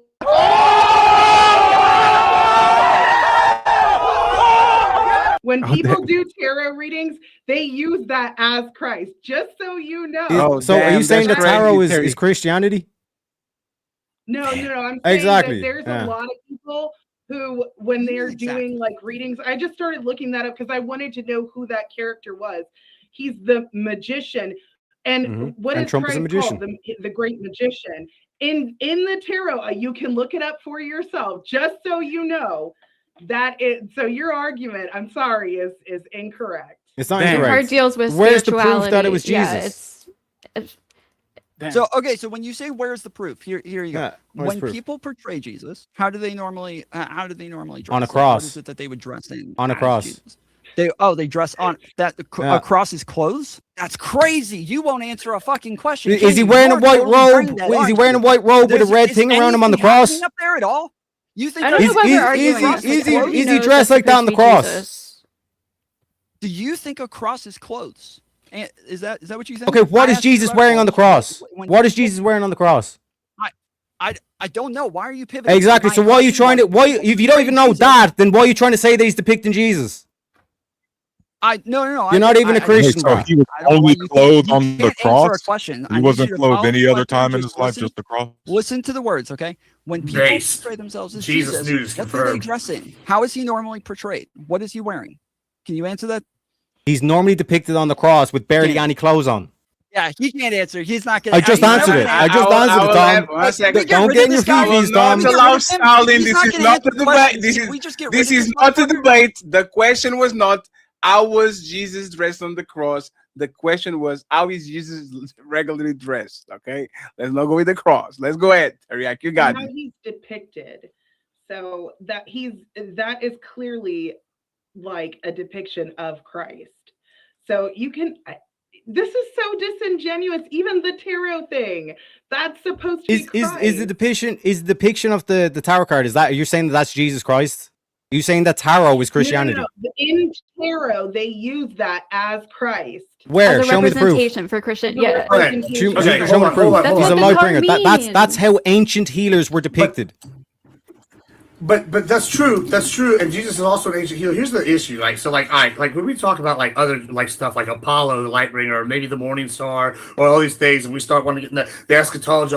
Yes, so somewhat is true. Yeah, Apollo or even Dionysus are somewhat could be argued if you believe that God's going to make himself known to people that are ignorant. Maybe a representations of God making himself known through people that weren't witness to. And then that iconography has been carried down, and Satan can't create anything, so he corrupts it and puts it in something like this. That would be the argument that I would use. It's just like, oh, if you're a child and you die before you come to know Christ, there's an age of ignorance, right? Or like these lost tribes, whatever, that's why these stories match up would be the argument. Oh, they like Noah and versus like, oh, they have the Iroquois one, or we have this myths all over the world. Same kind of thing as God made himself. And then once they're like brought to the faith, then it's like you no longer have this age of influence or whatever. And like I said, Satan corrupts. So that would be my argument there. I don't really, maybe I'm just an idiot because I feel like sometimes I am, but I don't understand really what Teriak's going with this. And I really don't care, no offense. Because but when this I is showed kinda it, like not really substantive to what we Yeah, argue. no, it is, Gibbs. It is because when I first showed that image, explain it Tom to me. said, "What is that, Roman?"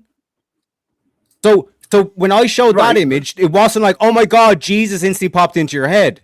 Yeah, but the tarot is influenced by the Greeks and the Romans, right? And would you say Christianity has like adopted things like Mars Hill when Paul gives his testimony to the Greeks and uses their So what I'm stuff pointing like out the, is just like, because someone's wearing a to the white Romans, robe and a where you- red scarf does not mean that's automatically Jesus.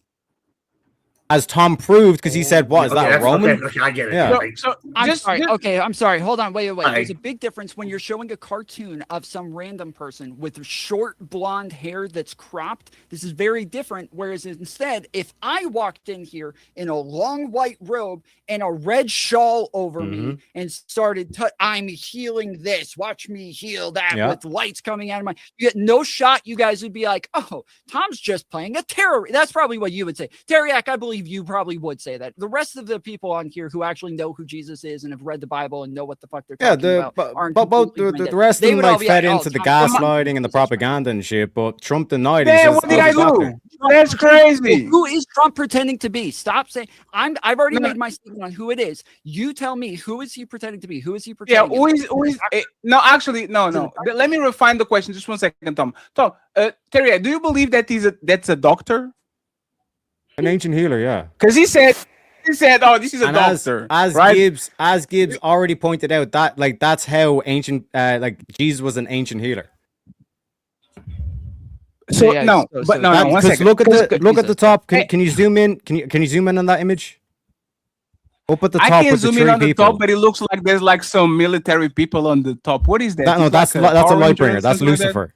And when you go to the triumphant arc thing that he posted as well, that's another Lightbringer iconography. The same as the Statue of Liberty is Lightbringer iconography. Just because you guys bought into the propaganda, bought into the gaslighting that a bunch of non-Christians told you he was depicting Jesus is not my issue, but I've got Trump's back. So who is it? What is he depicting? Crazy. What is he supposed to be? Trump. Answer the A question. Lightbringer. Wait, please. A Lightbringer. A Lightbringer, Tom. So Donald Trump is a Lightbringer. Yes. A Lightbringer. Yes. Okay, so what is a That is Lightbringer? so wild. That is So you're so saying wild. that he is. So you're saying That is he's Lucifer. Then, wild. is what you're saying? He's depicting himself as Lucifer. Then. A truth bringer, yes. That's what Lightbringers do. That's why Wait, in Nietzsche, the madman holds up a lantern in the early morning hours. Eric, I love you, man, but you've been very slippery. He didn't I'm ask not if being he was slippery. I'm if he arguing was the the truth points. bringer.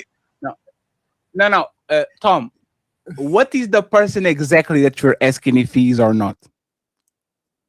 I'm trying to get him to actually take a stance. He won't actually take a stance on who it is. So he's taking a negative stance, saying, well, I'm saying that you guys can't prove it's Jesus. And I'm saying, okay, well then who is it? You prove who it is then. Okay, so instead. if I dressed up in all camouflage, where I can show you where I can, and I was and you were like, Teriak, you're impersonating like some general dude. I'm like, no, I'm not impersonating general dude. I'm just dressing as an armyman. Chaotic. Oh, Whitey's answer. Yeah. I can never talk without anybody interrupting me. Okay, so in any image of like images of like Donald Trump, or sorry, not Donald Trump, of Jesus being depicted, almost every single time they're going to have him in these like not when he's on the red cross robes. Can you put me back up on the main thing? Oh, absolutely. How many's on the cross? So like the majority of them are going to be like this, where he's in a white robe and he has a red sash on or a red a red, oh damn! Are those other people Jesus in that picture as well? No, scroll up. Are those other people in the picture Jesus as well? Wait, what? Scroll down. Yes. Scroll down. What? Scroll down. Keep going. That picture right there. Click onto that picture. Huh? Click onto that picture. This one. This one? Yeah. Yes, make it big screen, baby. To exit them, I actually need I need a chair actually. Yeah, make it big. Zoom in on it. Because she said. everybody in that picture is wearing a white robe with a red scarf, white and red. So are they all Jesus? But he literally says no. Are they all Jesus? He says vintage. 1 second, let me read it. It says vintage. Wait, 1 second. It says vintage Jesus healing scene framed. Yeah, and look at the dude on the left. Look at the dude on the left. What is he wearing? The same thing as Jesus. Oh no, Terry, no. Hey, 1 second. Hang on a second. What are we talking about Go here? ahead. So is there two Jesuses now? It literally again, is as I idol said earlier- Jesus. Just because a man Still dresses like a denies- woman does not make him so, Tom. You're not coming through. Wait, Ghosty's audio is not coming through. She keeps trying to say something. It's not. Oh, sorry, my mic is She was muted. muted. There's other people literally kneeling down next to Jesus in the picture. Those people kneeling that we just at that picture that we Yep. just looked at are supposed to be all the people kneeling on the sides. That like I don't And know why we're arguing this. This is so explain fucking the imagery on the top. disingenuous. Yeah, but like this And is the kind fact of my that the problem with Statue of this, Liberty is right? in the So, like, background as well. It's a Lightbringer picture. Yeah. Now you guys don't understand what a Lightbringer Okay, is, but that's not my fault. just 1 second, friends.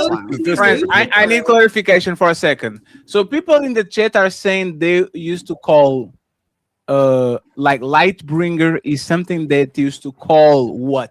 Complete this phrase. Lightbringer, they used to call that name to complete it.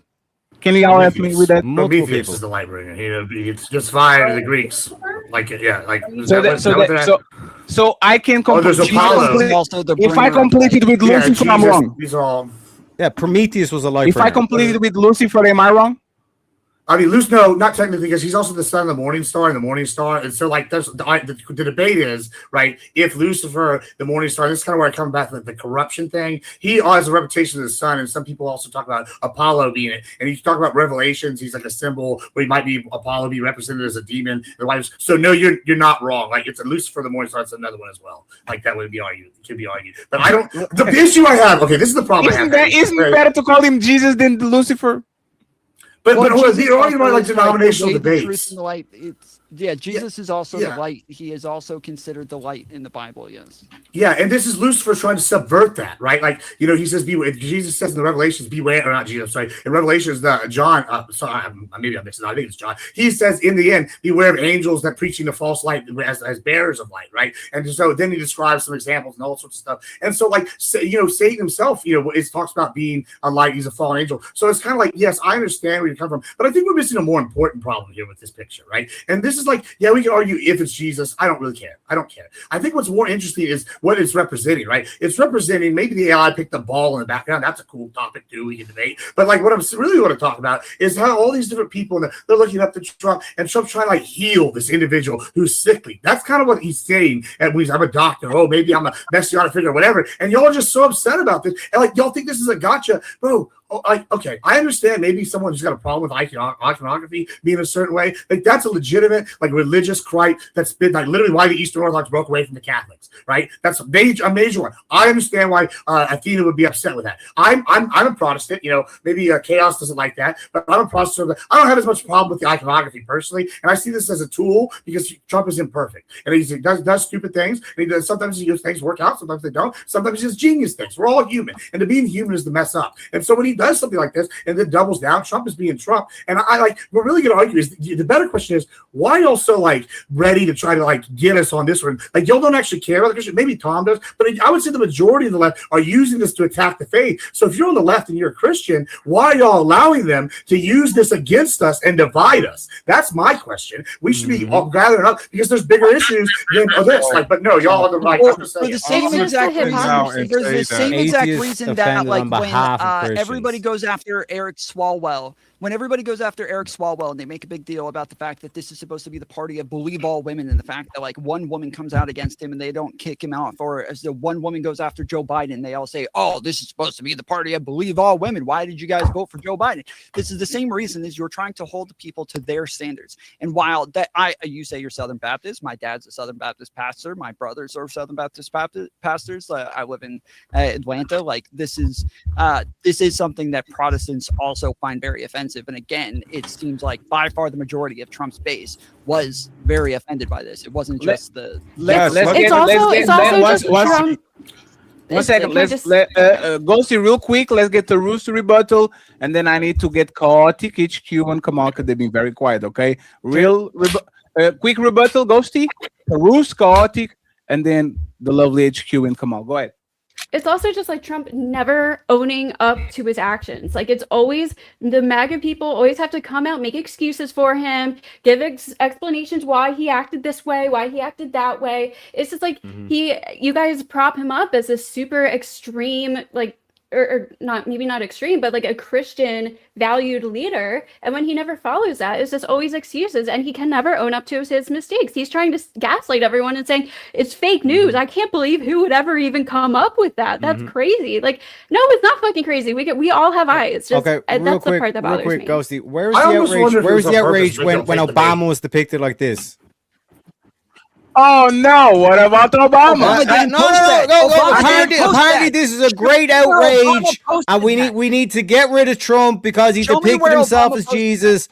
I have that too. Show me where Obama posted that. Where's the outrage? Was an actual Christian. Where's the Obama outrage? would never Oh post my something like God! How dare you depict him as Jesus? Oh my God! Obama didn't tweet it. Good try, buddy. One second, friends. I need to know. 1 second, friends, because this was. Friends, I was very prepared. I'm a professional, okay? So, Anne-Marie Labadie, I think I said nobody had a problem with these, and it was somebody posted the media themselves had an affinity for portraying Barack Obama as a messianic and angelic figure. Zero outrage from the Democrats or the left. The New Republic, January 2008. A New Week, May 2012. This is not Obama posts. This is the media post. And then Donald J. Trump, the president, reposted what they said. So now y'all can talk about what y'all want to talk Thomas about. right. Hey, hold on. What about Obama? Can I speak? Yeah, hey, let's remind everybody. They keep Jerusalem HQ and then chaotic and interrupted, please. Jerusalem HQ. They keep on Terriak and Gibbs keep on bringing the left as if this whole shitstorm didn't start off with Trump criticizing other right-wingers. Other right-wingers are the ones who are making a big deal out of it, because lefties like me who aren't even religious, this shit is funny, and it's also a big reason why I stayed the hell away from you guys. Because despite the fact that this religious and this biblical text is supposed to be the word of God, y'all can't even agree on shit. Damn. And then we're supposed to have a separation of church and state. And then here we go, the president comparing himself to Jesus, using biblical texts weeks ago to justify a war in the Middle East. And then let's remember, guys, he doubled down on this dumbass thing by then retweeting another AI image with Jesus around his shoulders, right, guys? And he knows what he's doing. When he was asked, Fatty, on live television about that tweet, you could see the smirk on his face. He knew he was lying his ass off. He knew that shit was going to piss people off. And let me emphasize one more time, and I'll land my plane. This shitstorm started from Trump trashing other right-wingers who were outraged. So stop with this lefty ammo bullshit. Yeah, so the fact that you're the fact that you're making the case that Christians can't agree on shit. The name Israel means we who wrestle with God, which means there has to be disagreement. That's how you get to the truth. So you don't even understand what the Bible is. Please stop talking, you low IQ goldfish. HQ. HQ, let me ask you a question. Is it fair? You can go after. Is it fair to compare media portraying somebody as A or the president portraying themselves as A? Is that the same thing? No, it's not the same thing. Go ahead and interrupt you, please. Now, first and foremost, Donald Trump posted that. Obama didn't post anything. So it's not the same thing. Two, this is why I call people on my channel, when they come to my channel, I call them zombies, because they twist themselves up into pretzels trying to defend this person. I personally think he's a grifter, a liar, a cheater, a stealer. He's a low-level human being who has money. So when you come from that direction, I don't think anything he does is honest. He posted that pic thinking he was going to get a lot of people on his side, thinking he's so good, he's so righteous. He is nothing like a Catholic. He is not a Catholic. He is a grifter, grifting off of you retards that are Catholics. He does not care about you being a Catholic. Otherwise, he would not have posted that blasphemous picture that he posted. It is not a doctor healing anything. He thought he was going to get away with portraying himself as baby Jesus. That's what he did. Let me ask something to Kotick real quick.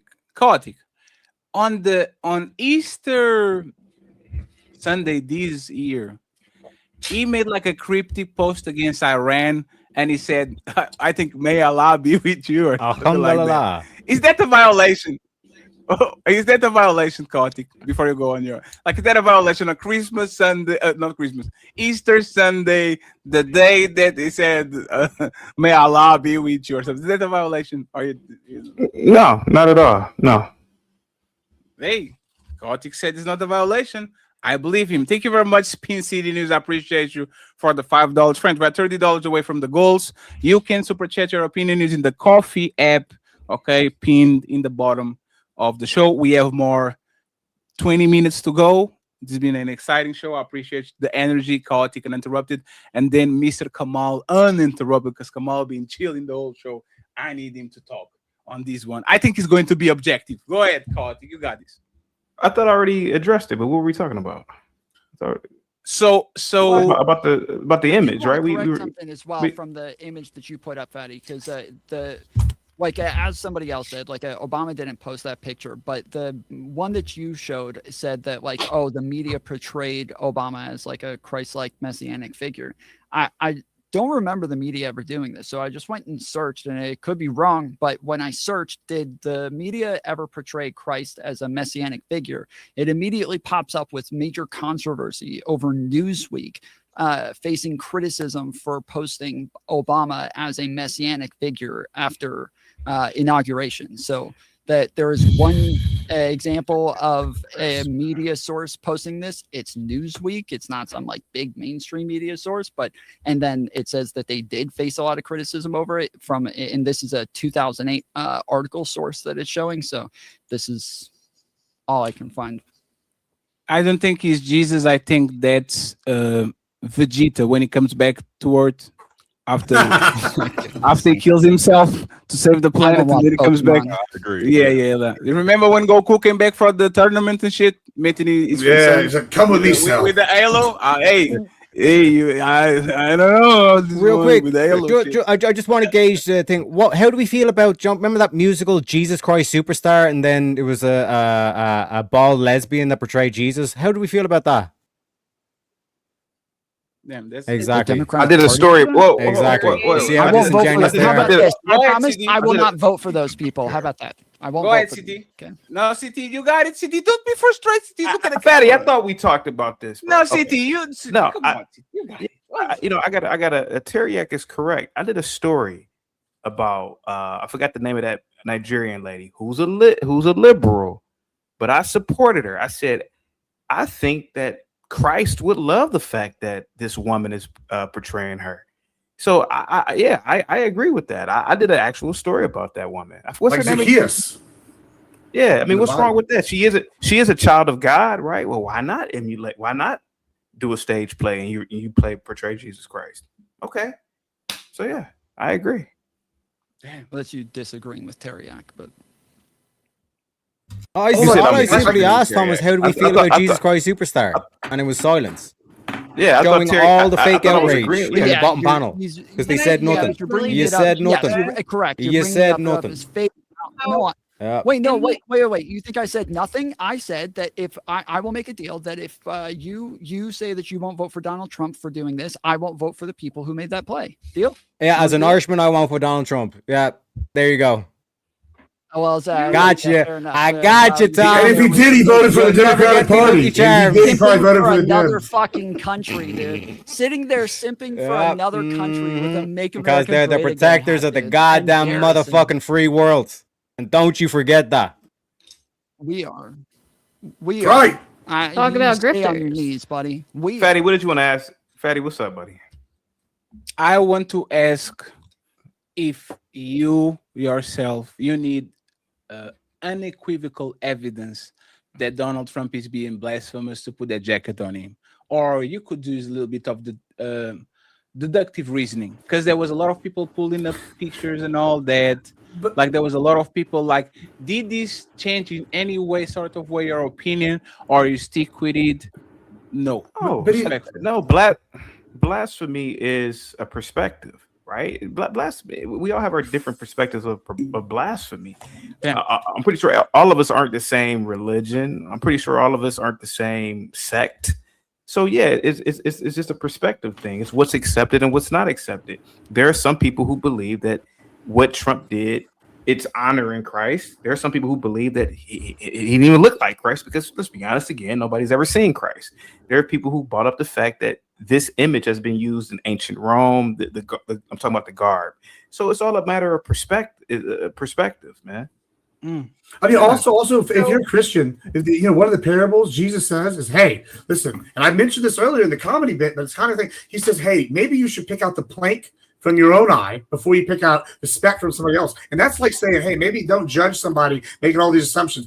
Same thing when he talks about not stoning the woman. Ye without sin be the first to cast the stone, right? Like, why he's saying this? Because who are we to cast each other? Who are we to know the other minds of other people? Like, this is the problem you're saying. Like, I get your criticism, and if you have actual criticism, fair, but this is like, I feel like, listen, this is being taken advantage of by people here. I'm in conservative circles. I do debate fairly often, and I've only heard, like, this is the first time I've heard of it. I know it's recent, but like, it's a very small group of people that are upset, and it's mainly ortho bros. And I get why they are, and it's because their iconography is key to their denomination. That's literally why they broke away from the Catholic Church, or one of the main reasons, right? And so when we're sitting here talking, I get why they're upset, but for the rest of us, this is just being weaponized against people that are Christian that voted for Trump, because the alternative was insanity. So like, you got us. He said something sacrilegious. I mean, even if he did, he's human, and God works through imperfect tools. That's kind of my theory there. But it's the Christians whole, who are not weaponizing it. You guys keep trying to casting make it sound like it's like the left that's weaponizing this. It's not. It's Christians who are upset about this. It's Christians who. This is a famously lefty podcast right here. Hold on. Flooded his comment section. You said casting stones. You know that scripture is actually talking about casting stones. It actually tells us in the Bible to judge for righteousness' sake, but we judge out of a place of love, and iron sharpens iron. The Bible actually specifically says that if we see sin and we do not call it out and tell our brother that that is not right, then we are now held accountable for our brother's sin because we did not say You're right. And I want to bring up one other thing. During the Olympics, when they had, it was like the Last Supper, it was a whole bunch of drag queens. I was absolutely irate when I saw that. And like equally outraged. Now, did I condemn Trump? No, I condemned the image. And people, the same people who were outraged about the drag queens dressed up or whatever, they're the ones defending the actual image. I don't understand. And it's really convenient for Christians to say, oh, don't judge. But then they turn around and judge. They do the exact same thing that they're saying not to do. It's just when it's convenient for them, they're cherry picking. You know the Olympics thing was a trap, right? The Olympics thing was a trap, right? You know that, right? That was actually not being done last summer. That was sorry. That was Dying Isis thing. I got you. Come on. Talking a lot. Hey, Fatty, I gotta go in like 5 minutes. Just letting you know. Same with us, friends. 15 minutes and we out. I want to thank Maisha for completing all the goals. Thank you very much, Maisha, for $30. Kamal, you are apolitical, sir. You are here for a reason. Yes. Thank God. Who is full of shit on this conversation, Kamal? Let us know before we close it out. Man, y'all loquacious as a motherfucker on here. Y'all, you look up the word loquacious, all right?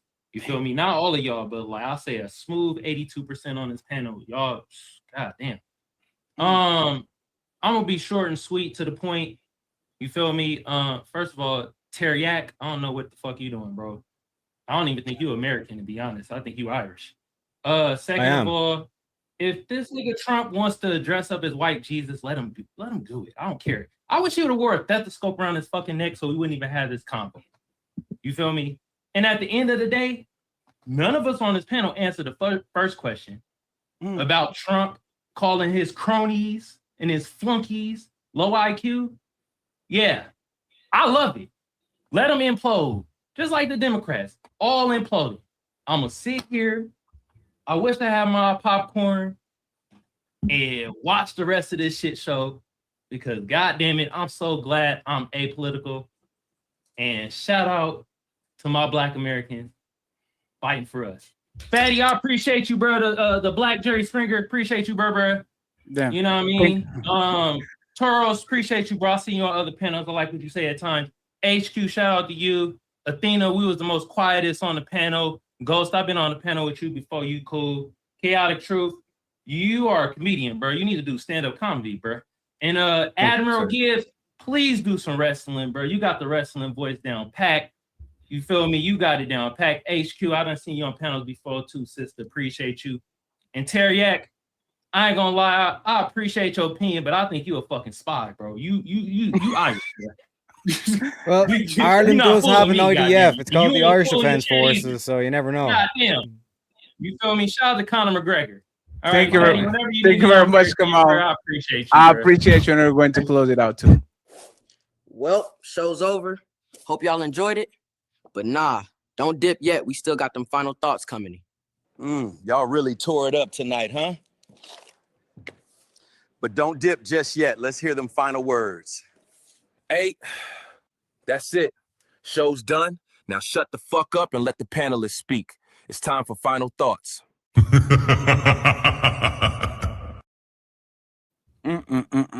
So, friends, I think we got to the end of it safe this time. The show didn't blow up at the 10-minute mark. I appreciate y'all for practicing a little better restraint in the group last week. I'm going to try to bring the fantastic and speakeasies and all these again. I will just put these on the frame on the wall so they can see how well behaved y'all were. Okay. So once again, thank you very much. Gibbs, great energy.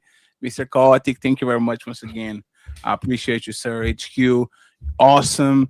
Tarus, thank you very much for the smoke. And hey, Tallman, I think y'all need to debate. You're the two fellas, Mr. Tallman, Mr. Teriak. I appreciate you and the lovely Tina. Glad to have you back, even though you're I wish busy. you would have debated here. That would have been great. Yeah, but Teriak is very slippery. You see what I'm saying? You have to get him on a one-on-one setting for him to actually go ahead and do the whole debate thing. So once again, I appreciate y'all, friends. Anybody? Oh, and Ghosty was sad that me. Ghosty already crying because she was up there and I didn't saw her. Glad to have you back, Ghosty. Thank you very much for being here. Final thoughts. Y'all don't have to do it. I'm going to be putting everybody links on the description immediately after the show, and all the clips are going to have them. Please make sure you subscribe to every single one of them so y'all can support the gang. The Breaking Ground show always on Thursdays 5 p.m. Tomorrow we have so many heavy eaters tomorrow. The ultimate Kevin Samuels debate. Mr. Let Go and Obsidian are going to duke it out with Mr. Fantastic, Napa. We have my boy Nino Nation. Oh my God, there's going to be a star-studded show. And on Sunday,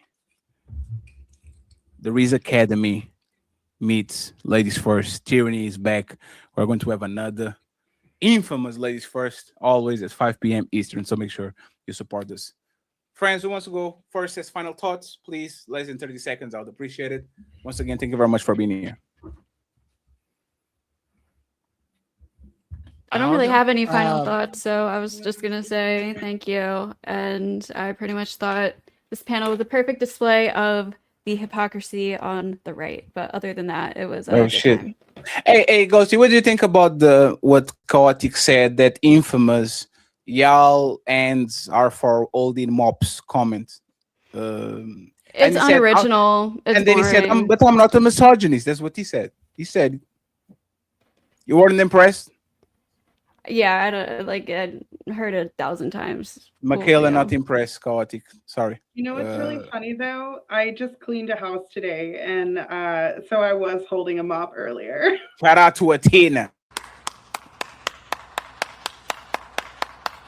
That's what I'm I would talking think it's about. embarrassing if you have like a woman that you think isn't capable of understanding the scripture, yet you just keep running away from her every time she makes an argument towards you. But on top of that, when Gibbs earlier, you're talking about like a speck in your eye or casting the first stone. These are like talking about holding other people accountable and not being a hypocrite. That's like normally what they're talking about in those situations. Whereas in this case, we're not talking about casting a stone. We're not saying like go hurt Jesus or act as though like everybody else is perfect. We're talking about just holding him accountable as a politician, like as somebody who says that he represents Christians, as somebody who says that he is the best president for Christians, and that he has converted to Christianity. Like it'd be good if people held him to that same standard. On top of that, I'm like 90% positive I was on a panel with you back in the day when that thing happened at the Olympics, and you were upset about the way that they portrayed the Last Supper.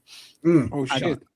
Oh shit! yeah, that's actually I could actually you're wrong about that. I brought the Dionysus thing in too. I said if it was, and I haven't watched it, and we watched it. I did it. Yeah, and it's the Dionysus representation was my thing.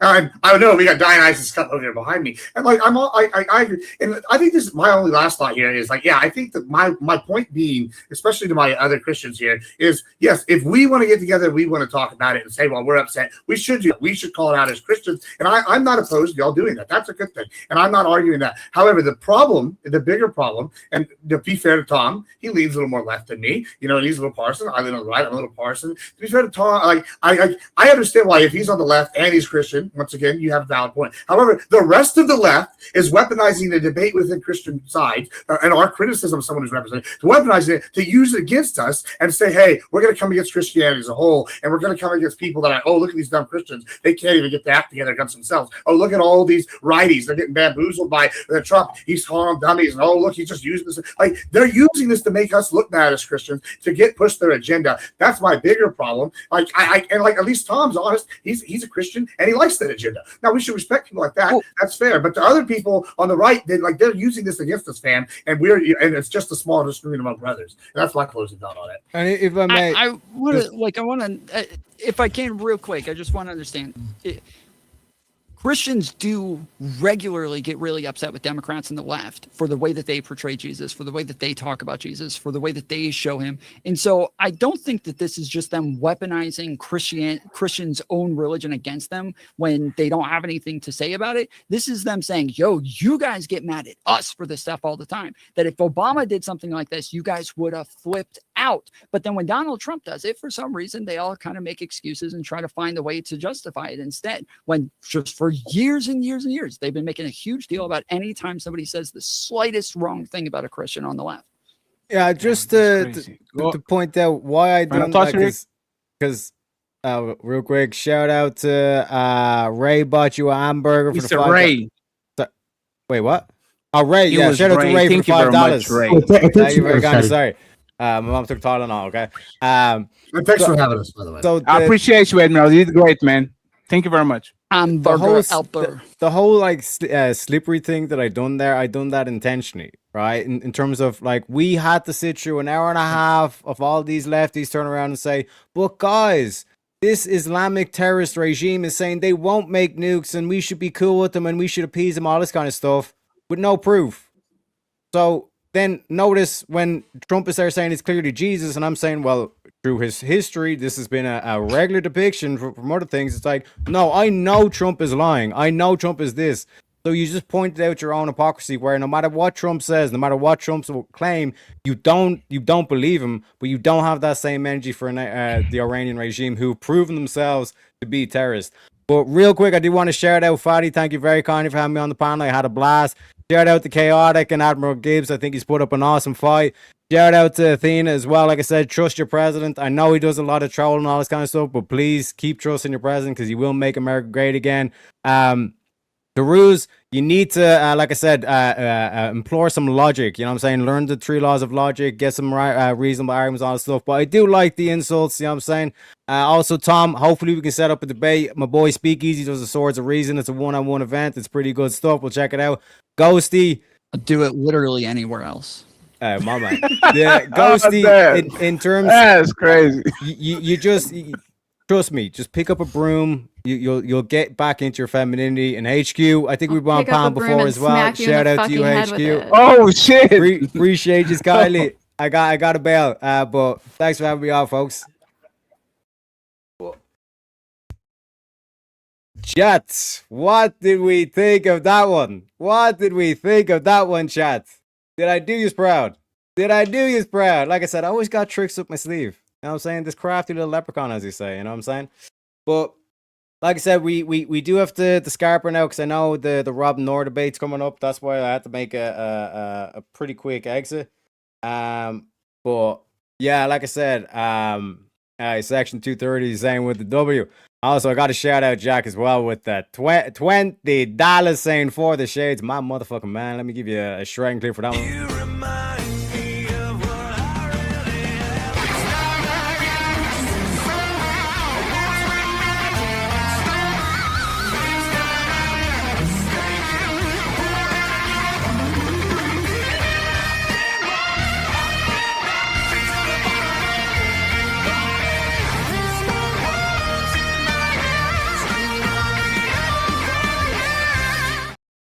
Appreciate you, kindly folks. Like I said, I'm gonna be back on after the Rob Noor debate. I'm gonna rages into Rob Noor one sec. I do apologize for the lag. Was the lagging pretty bad throughout the whole debate, or did it stabilize at any point? Because I just checked my computer. I have like it's like a red symbol saying you need to update this motherfucker quick. You know what I'm saying? So like I said, I need to restart the computer, and then I need to set up the stream for later as well. We're going to be doing a chat and chill. Lag was there. Fuck. It is what it is. But like I said, we'll get to it. We'll get to it as well, folks. But again, shout out to Jack for the $20. Absolute legend. Lag was pretty consistent. Unlike the lefties' arguments. Am I right? And also shout out to Fatty, because like I thought it was going to go one way, but he did seem to be pretty impartial in terms of like when the media he was showing, which to me is a at least it wasn't kind of like an ambush, if you get me. But wait, is the Nord prep debate not on? What's going on? What's going on? Can't find it.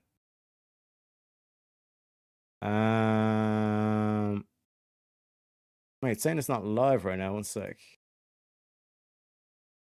Was it pushed back? Was it pushed back, folks? Oh, it's 1:45. Fuck. I could have stayed a little bit.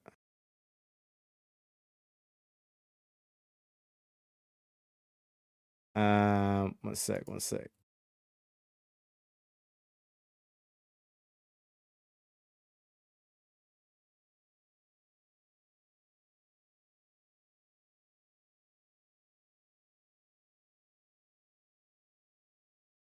You know what I'm saying?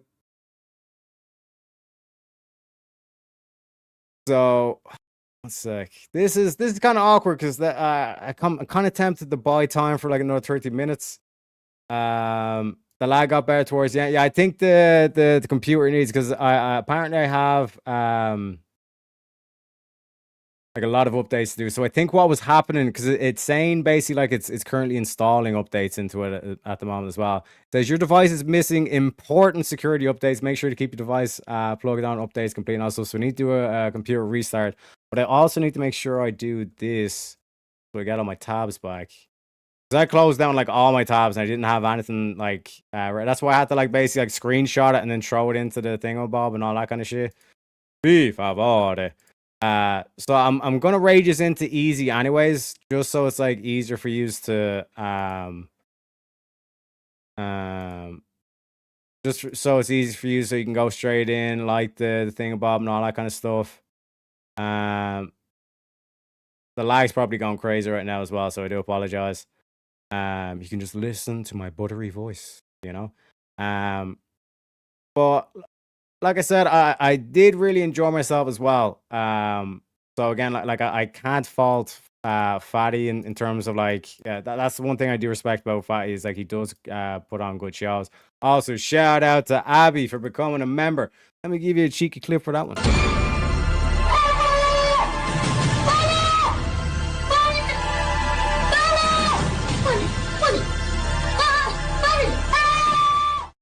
Fine. Now, it's probably because I was sharing the StreamYard as well. Because when I'm in two StreamYards, that also does fuck with it a lot as well. Yo, Clear Memer, my man. But also, actually, real quick, I just noticed when I restored all the tabs, there's something I actually did want to go through and point out. So before we go, you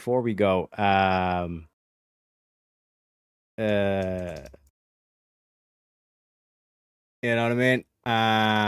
Where is it? Where are we? Yeah, here we go. So remember, because none of you were here at the start, I don't think, or a lot of you weren't, right? And this is what I'm saying about like the whole Lightbringer thing. If you notice, like the memberships, it's like the Teriax. I went back to like the Lightbringer stuff, because like that like iconography often gets conflated with Christianity, and like I showed with the tarot card and all that kind of stuff. But like that's Lightbringer stuff. And like, yes, Jesus even called a Lightbringer, but in ancient Greece, they already had that concept of a Lightbringer, a truth talker, like a truth seeker and a truth spreader and all this kind of stuff. Like you're literally like illuminating the dark. You're bringing light into the darkness. You're speaking truth into the lies. You know what I mean? And typically what happens when you speak truth into lies, we know that from the story of Jesus, they'll crucify you. Because the story of Prometheus is the exact same thing. He revealed the truth. He brought fire to the Athenians. Like Zeus wanted to keep them in the dark and cold. But Prometheus was the one that stole the Olympus fire. And this is why in the Olympics, they do the torch. It's all like Lightbringer. And like this predates Christianity in terms of that aspect. So like, I know it seems slippery, but hang on a sec, motherfuckers. If you's gonna do this shit about like, oh, we gotta believe Iran because Iran says they're gonna do it, fuck that shit. But real quick before we go, right? Any of you have been around for over a year would probably remember this clip where your boy basically said a lot of crazy shit, and I took a lot of flack for saying this shit and standing by it, right? But remember when I said this shit? Teriak, you said something that was kind of weird to me, man. I'm not gonna lie. And then you guys both kind of contradicted your statements after this. So I'll get into that after I ask this question.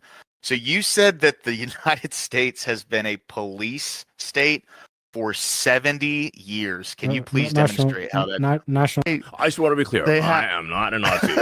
I think we covered it. Socialist. So 1945, after the war, Operation Paperclip. They basically the Soviets and America split the scientists, so all the Nazi technology, not just the physicists, but like the behavioral scientists and all this kind of shit. So when you look at like all the shit that went on in America, basically MK Ultra, all the shit, they just continued on the research that they were doing in the concentration camps, and even worse, they done it on kids. And in MK Ultra specifically, it was unwilling, unconsensual testing that like they were giving them like fucking LSD shit and all the stuff. That's why you're seeing the whole radicalized shit that went down in Hollywood, Charlie Manson.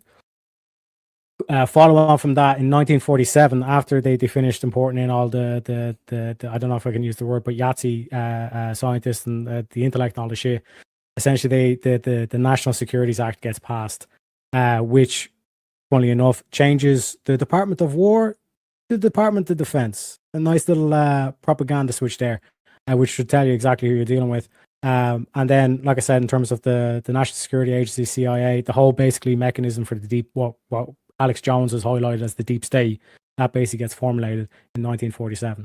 And since then, you've basically been ruled by a national socialist policy, because even as a modern day national socialist, if I was a Yahtzee, America's the perfect government, because all I have to do is, as soon as it gets down to the two final candidates, I buy them both off.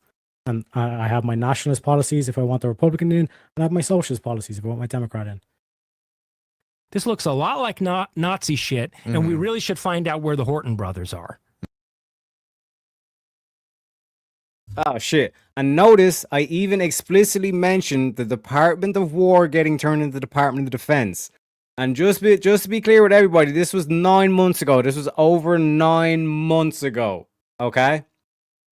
And then I was scrolling on X and I seen a beautiful clip, right? Why, like, when we look at like the political spectrum, you know, Nick Fuentes is accused of being what? Far right.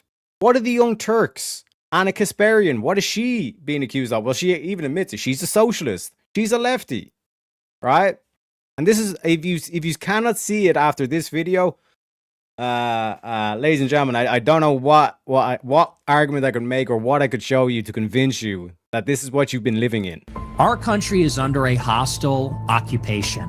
Israeli occupation of the United States government. Israel controls our government. Israel controls our government. Control and influence and manipulate our system. Ruled and controlled and manipulated by the nation state of Israel. They are vampires. They suck our blood. They suck the life out of this country. We cannot be slaves to Israel. I'm not a slave to Israel. Iran does not have a nuclear weapon. Iran did not have a nuclear arsenal. The supreme leader of Iran promulgated a fatwa. He had put out a fatwa against nuclear weapons. We had to join Israel's war of choice. A war of choice. That's what this is. The real threat to America is from Israel. Our alliance with Israel as an existential threat to the United States. They will nuke the entire world. Israel is the biggest threat to world peace. Let us never forget who the real enemy is. The enemy is Israel. We need to decouple from this country. We need to decouple. Decouple. Let's separate. We need to free America from this sick, perverse, parasitic organism that has attached itself to us. Foreign nationals leeching off of public services. The pariah state that has leached off the American people. It's not just Netanyahu. On some level, it is the Israeli people. The behavior of the Israeli government, and quite honestly, the vast majority of the Israeli population. They dehumanize us. They don't see us. I don't see Palestinians as human. I'm an awakened goy.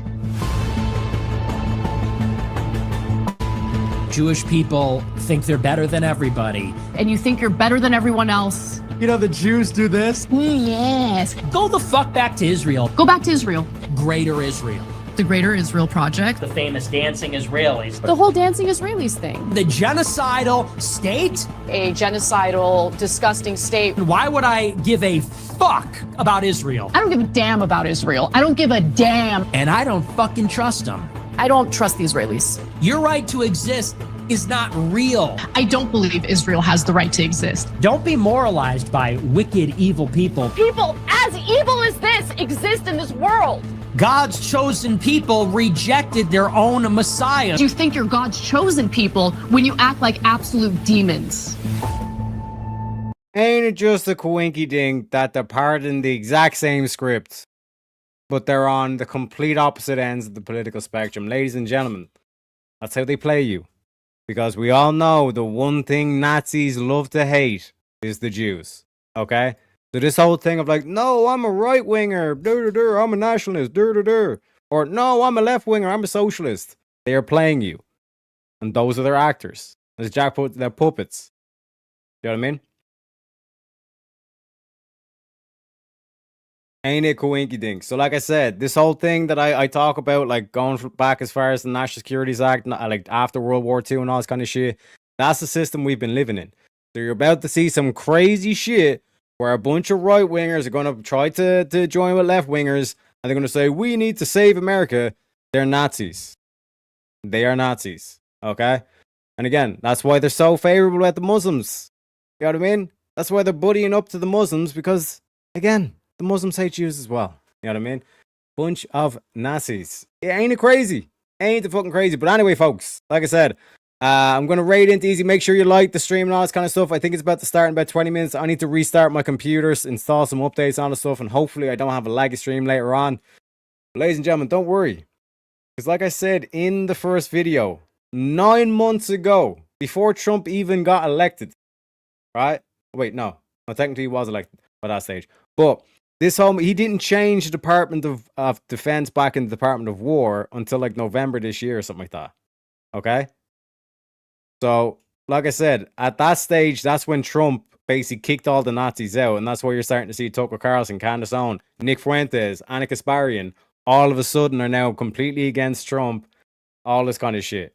It's because Trump has literally cleaned the swamp. He's gotten the Nazis out of the deep state, and we're going to restore the republic. And that's why I always end this stream by saying, God bless America, God bless Donald Trump, I'll see you motherfuckers later. Why wouldn't you dedicate yourself to public service? Because I think it's a very mean life. I would love and I would dedicate my life to this country, but I see it as being a mean life, and I also see it as somebody with strong views and somebody with the kind of views that are maybe a little bit unpopular, which may be right, but may be unpopular. I am your voice. So to every parent who dreams for their child, and every child who dreams for their future, I say these words to you tonight. I am with you, I will fight for you, and I will win for you. We will make America strong again. We will make America safe again.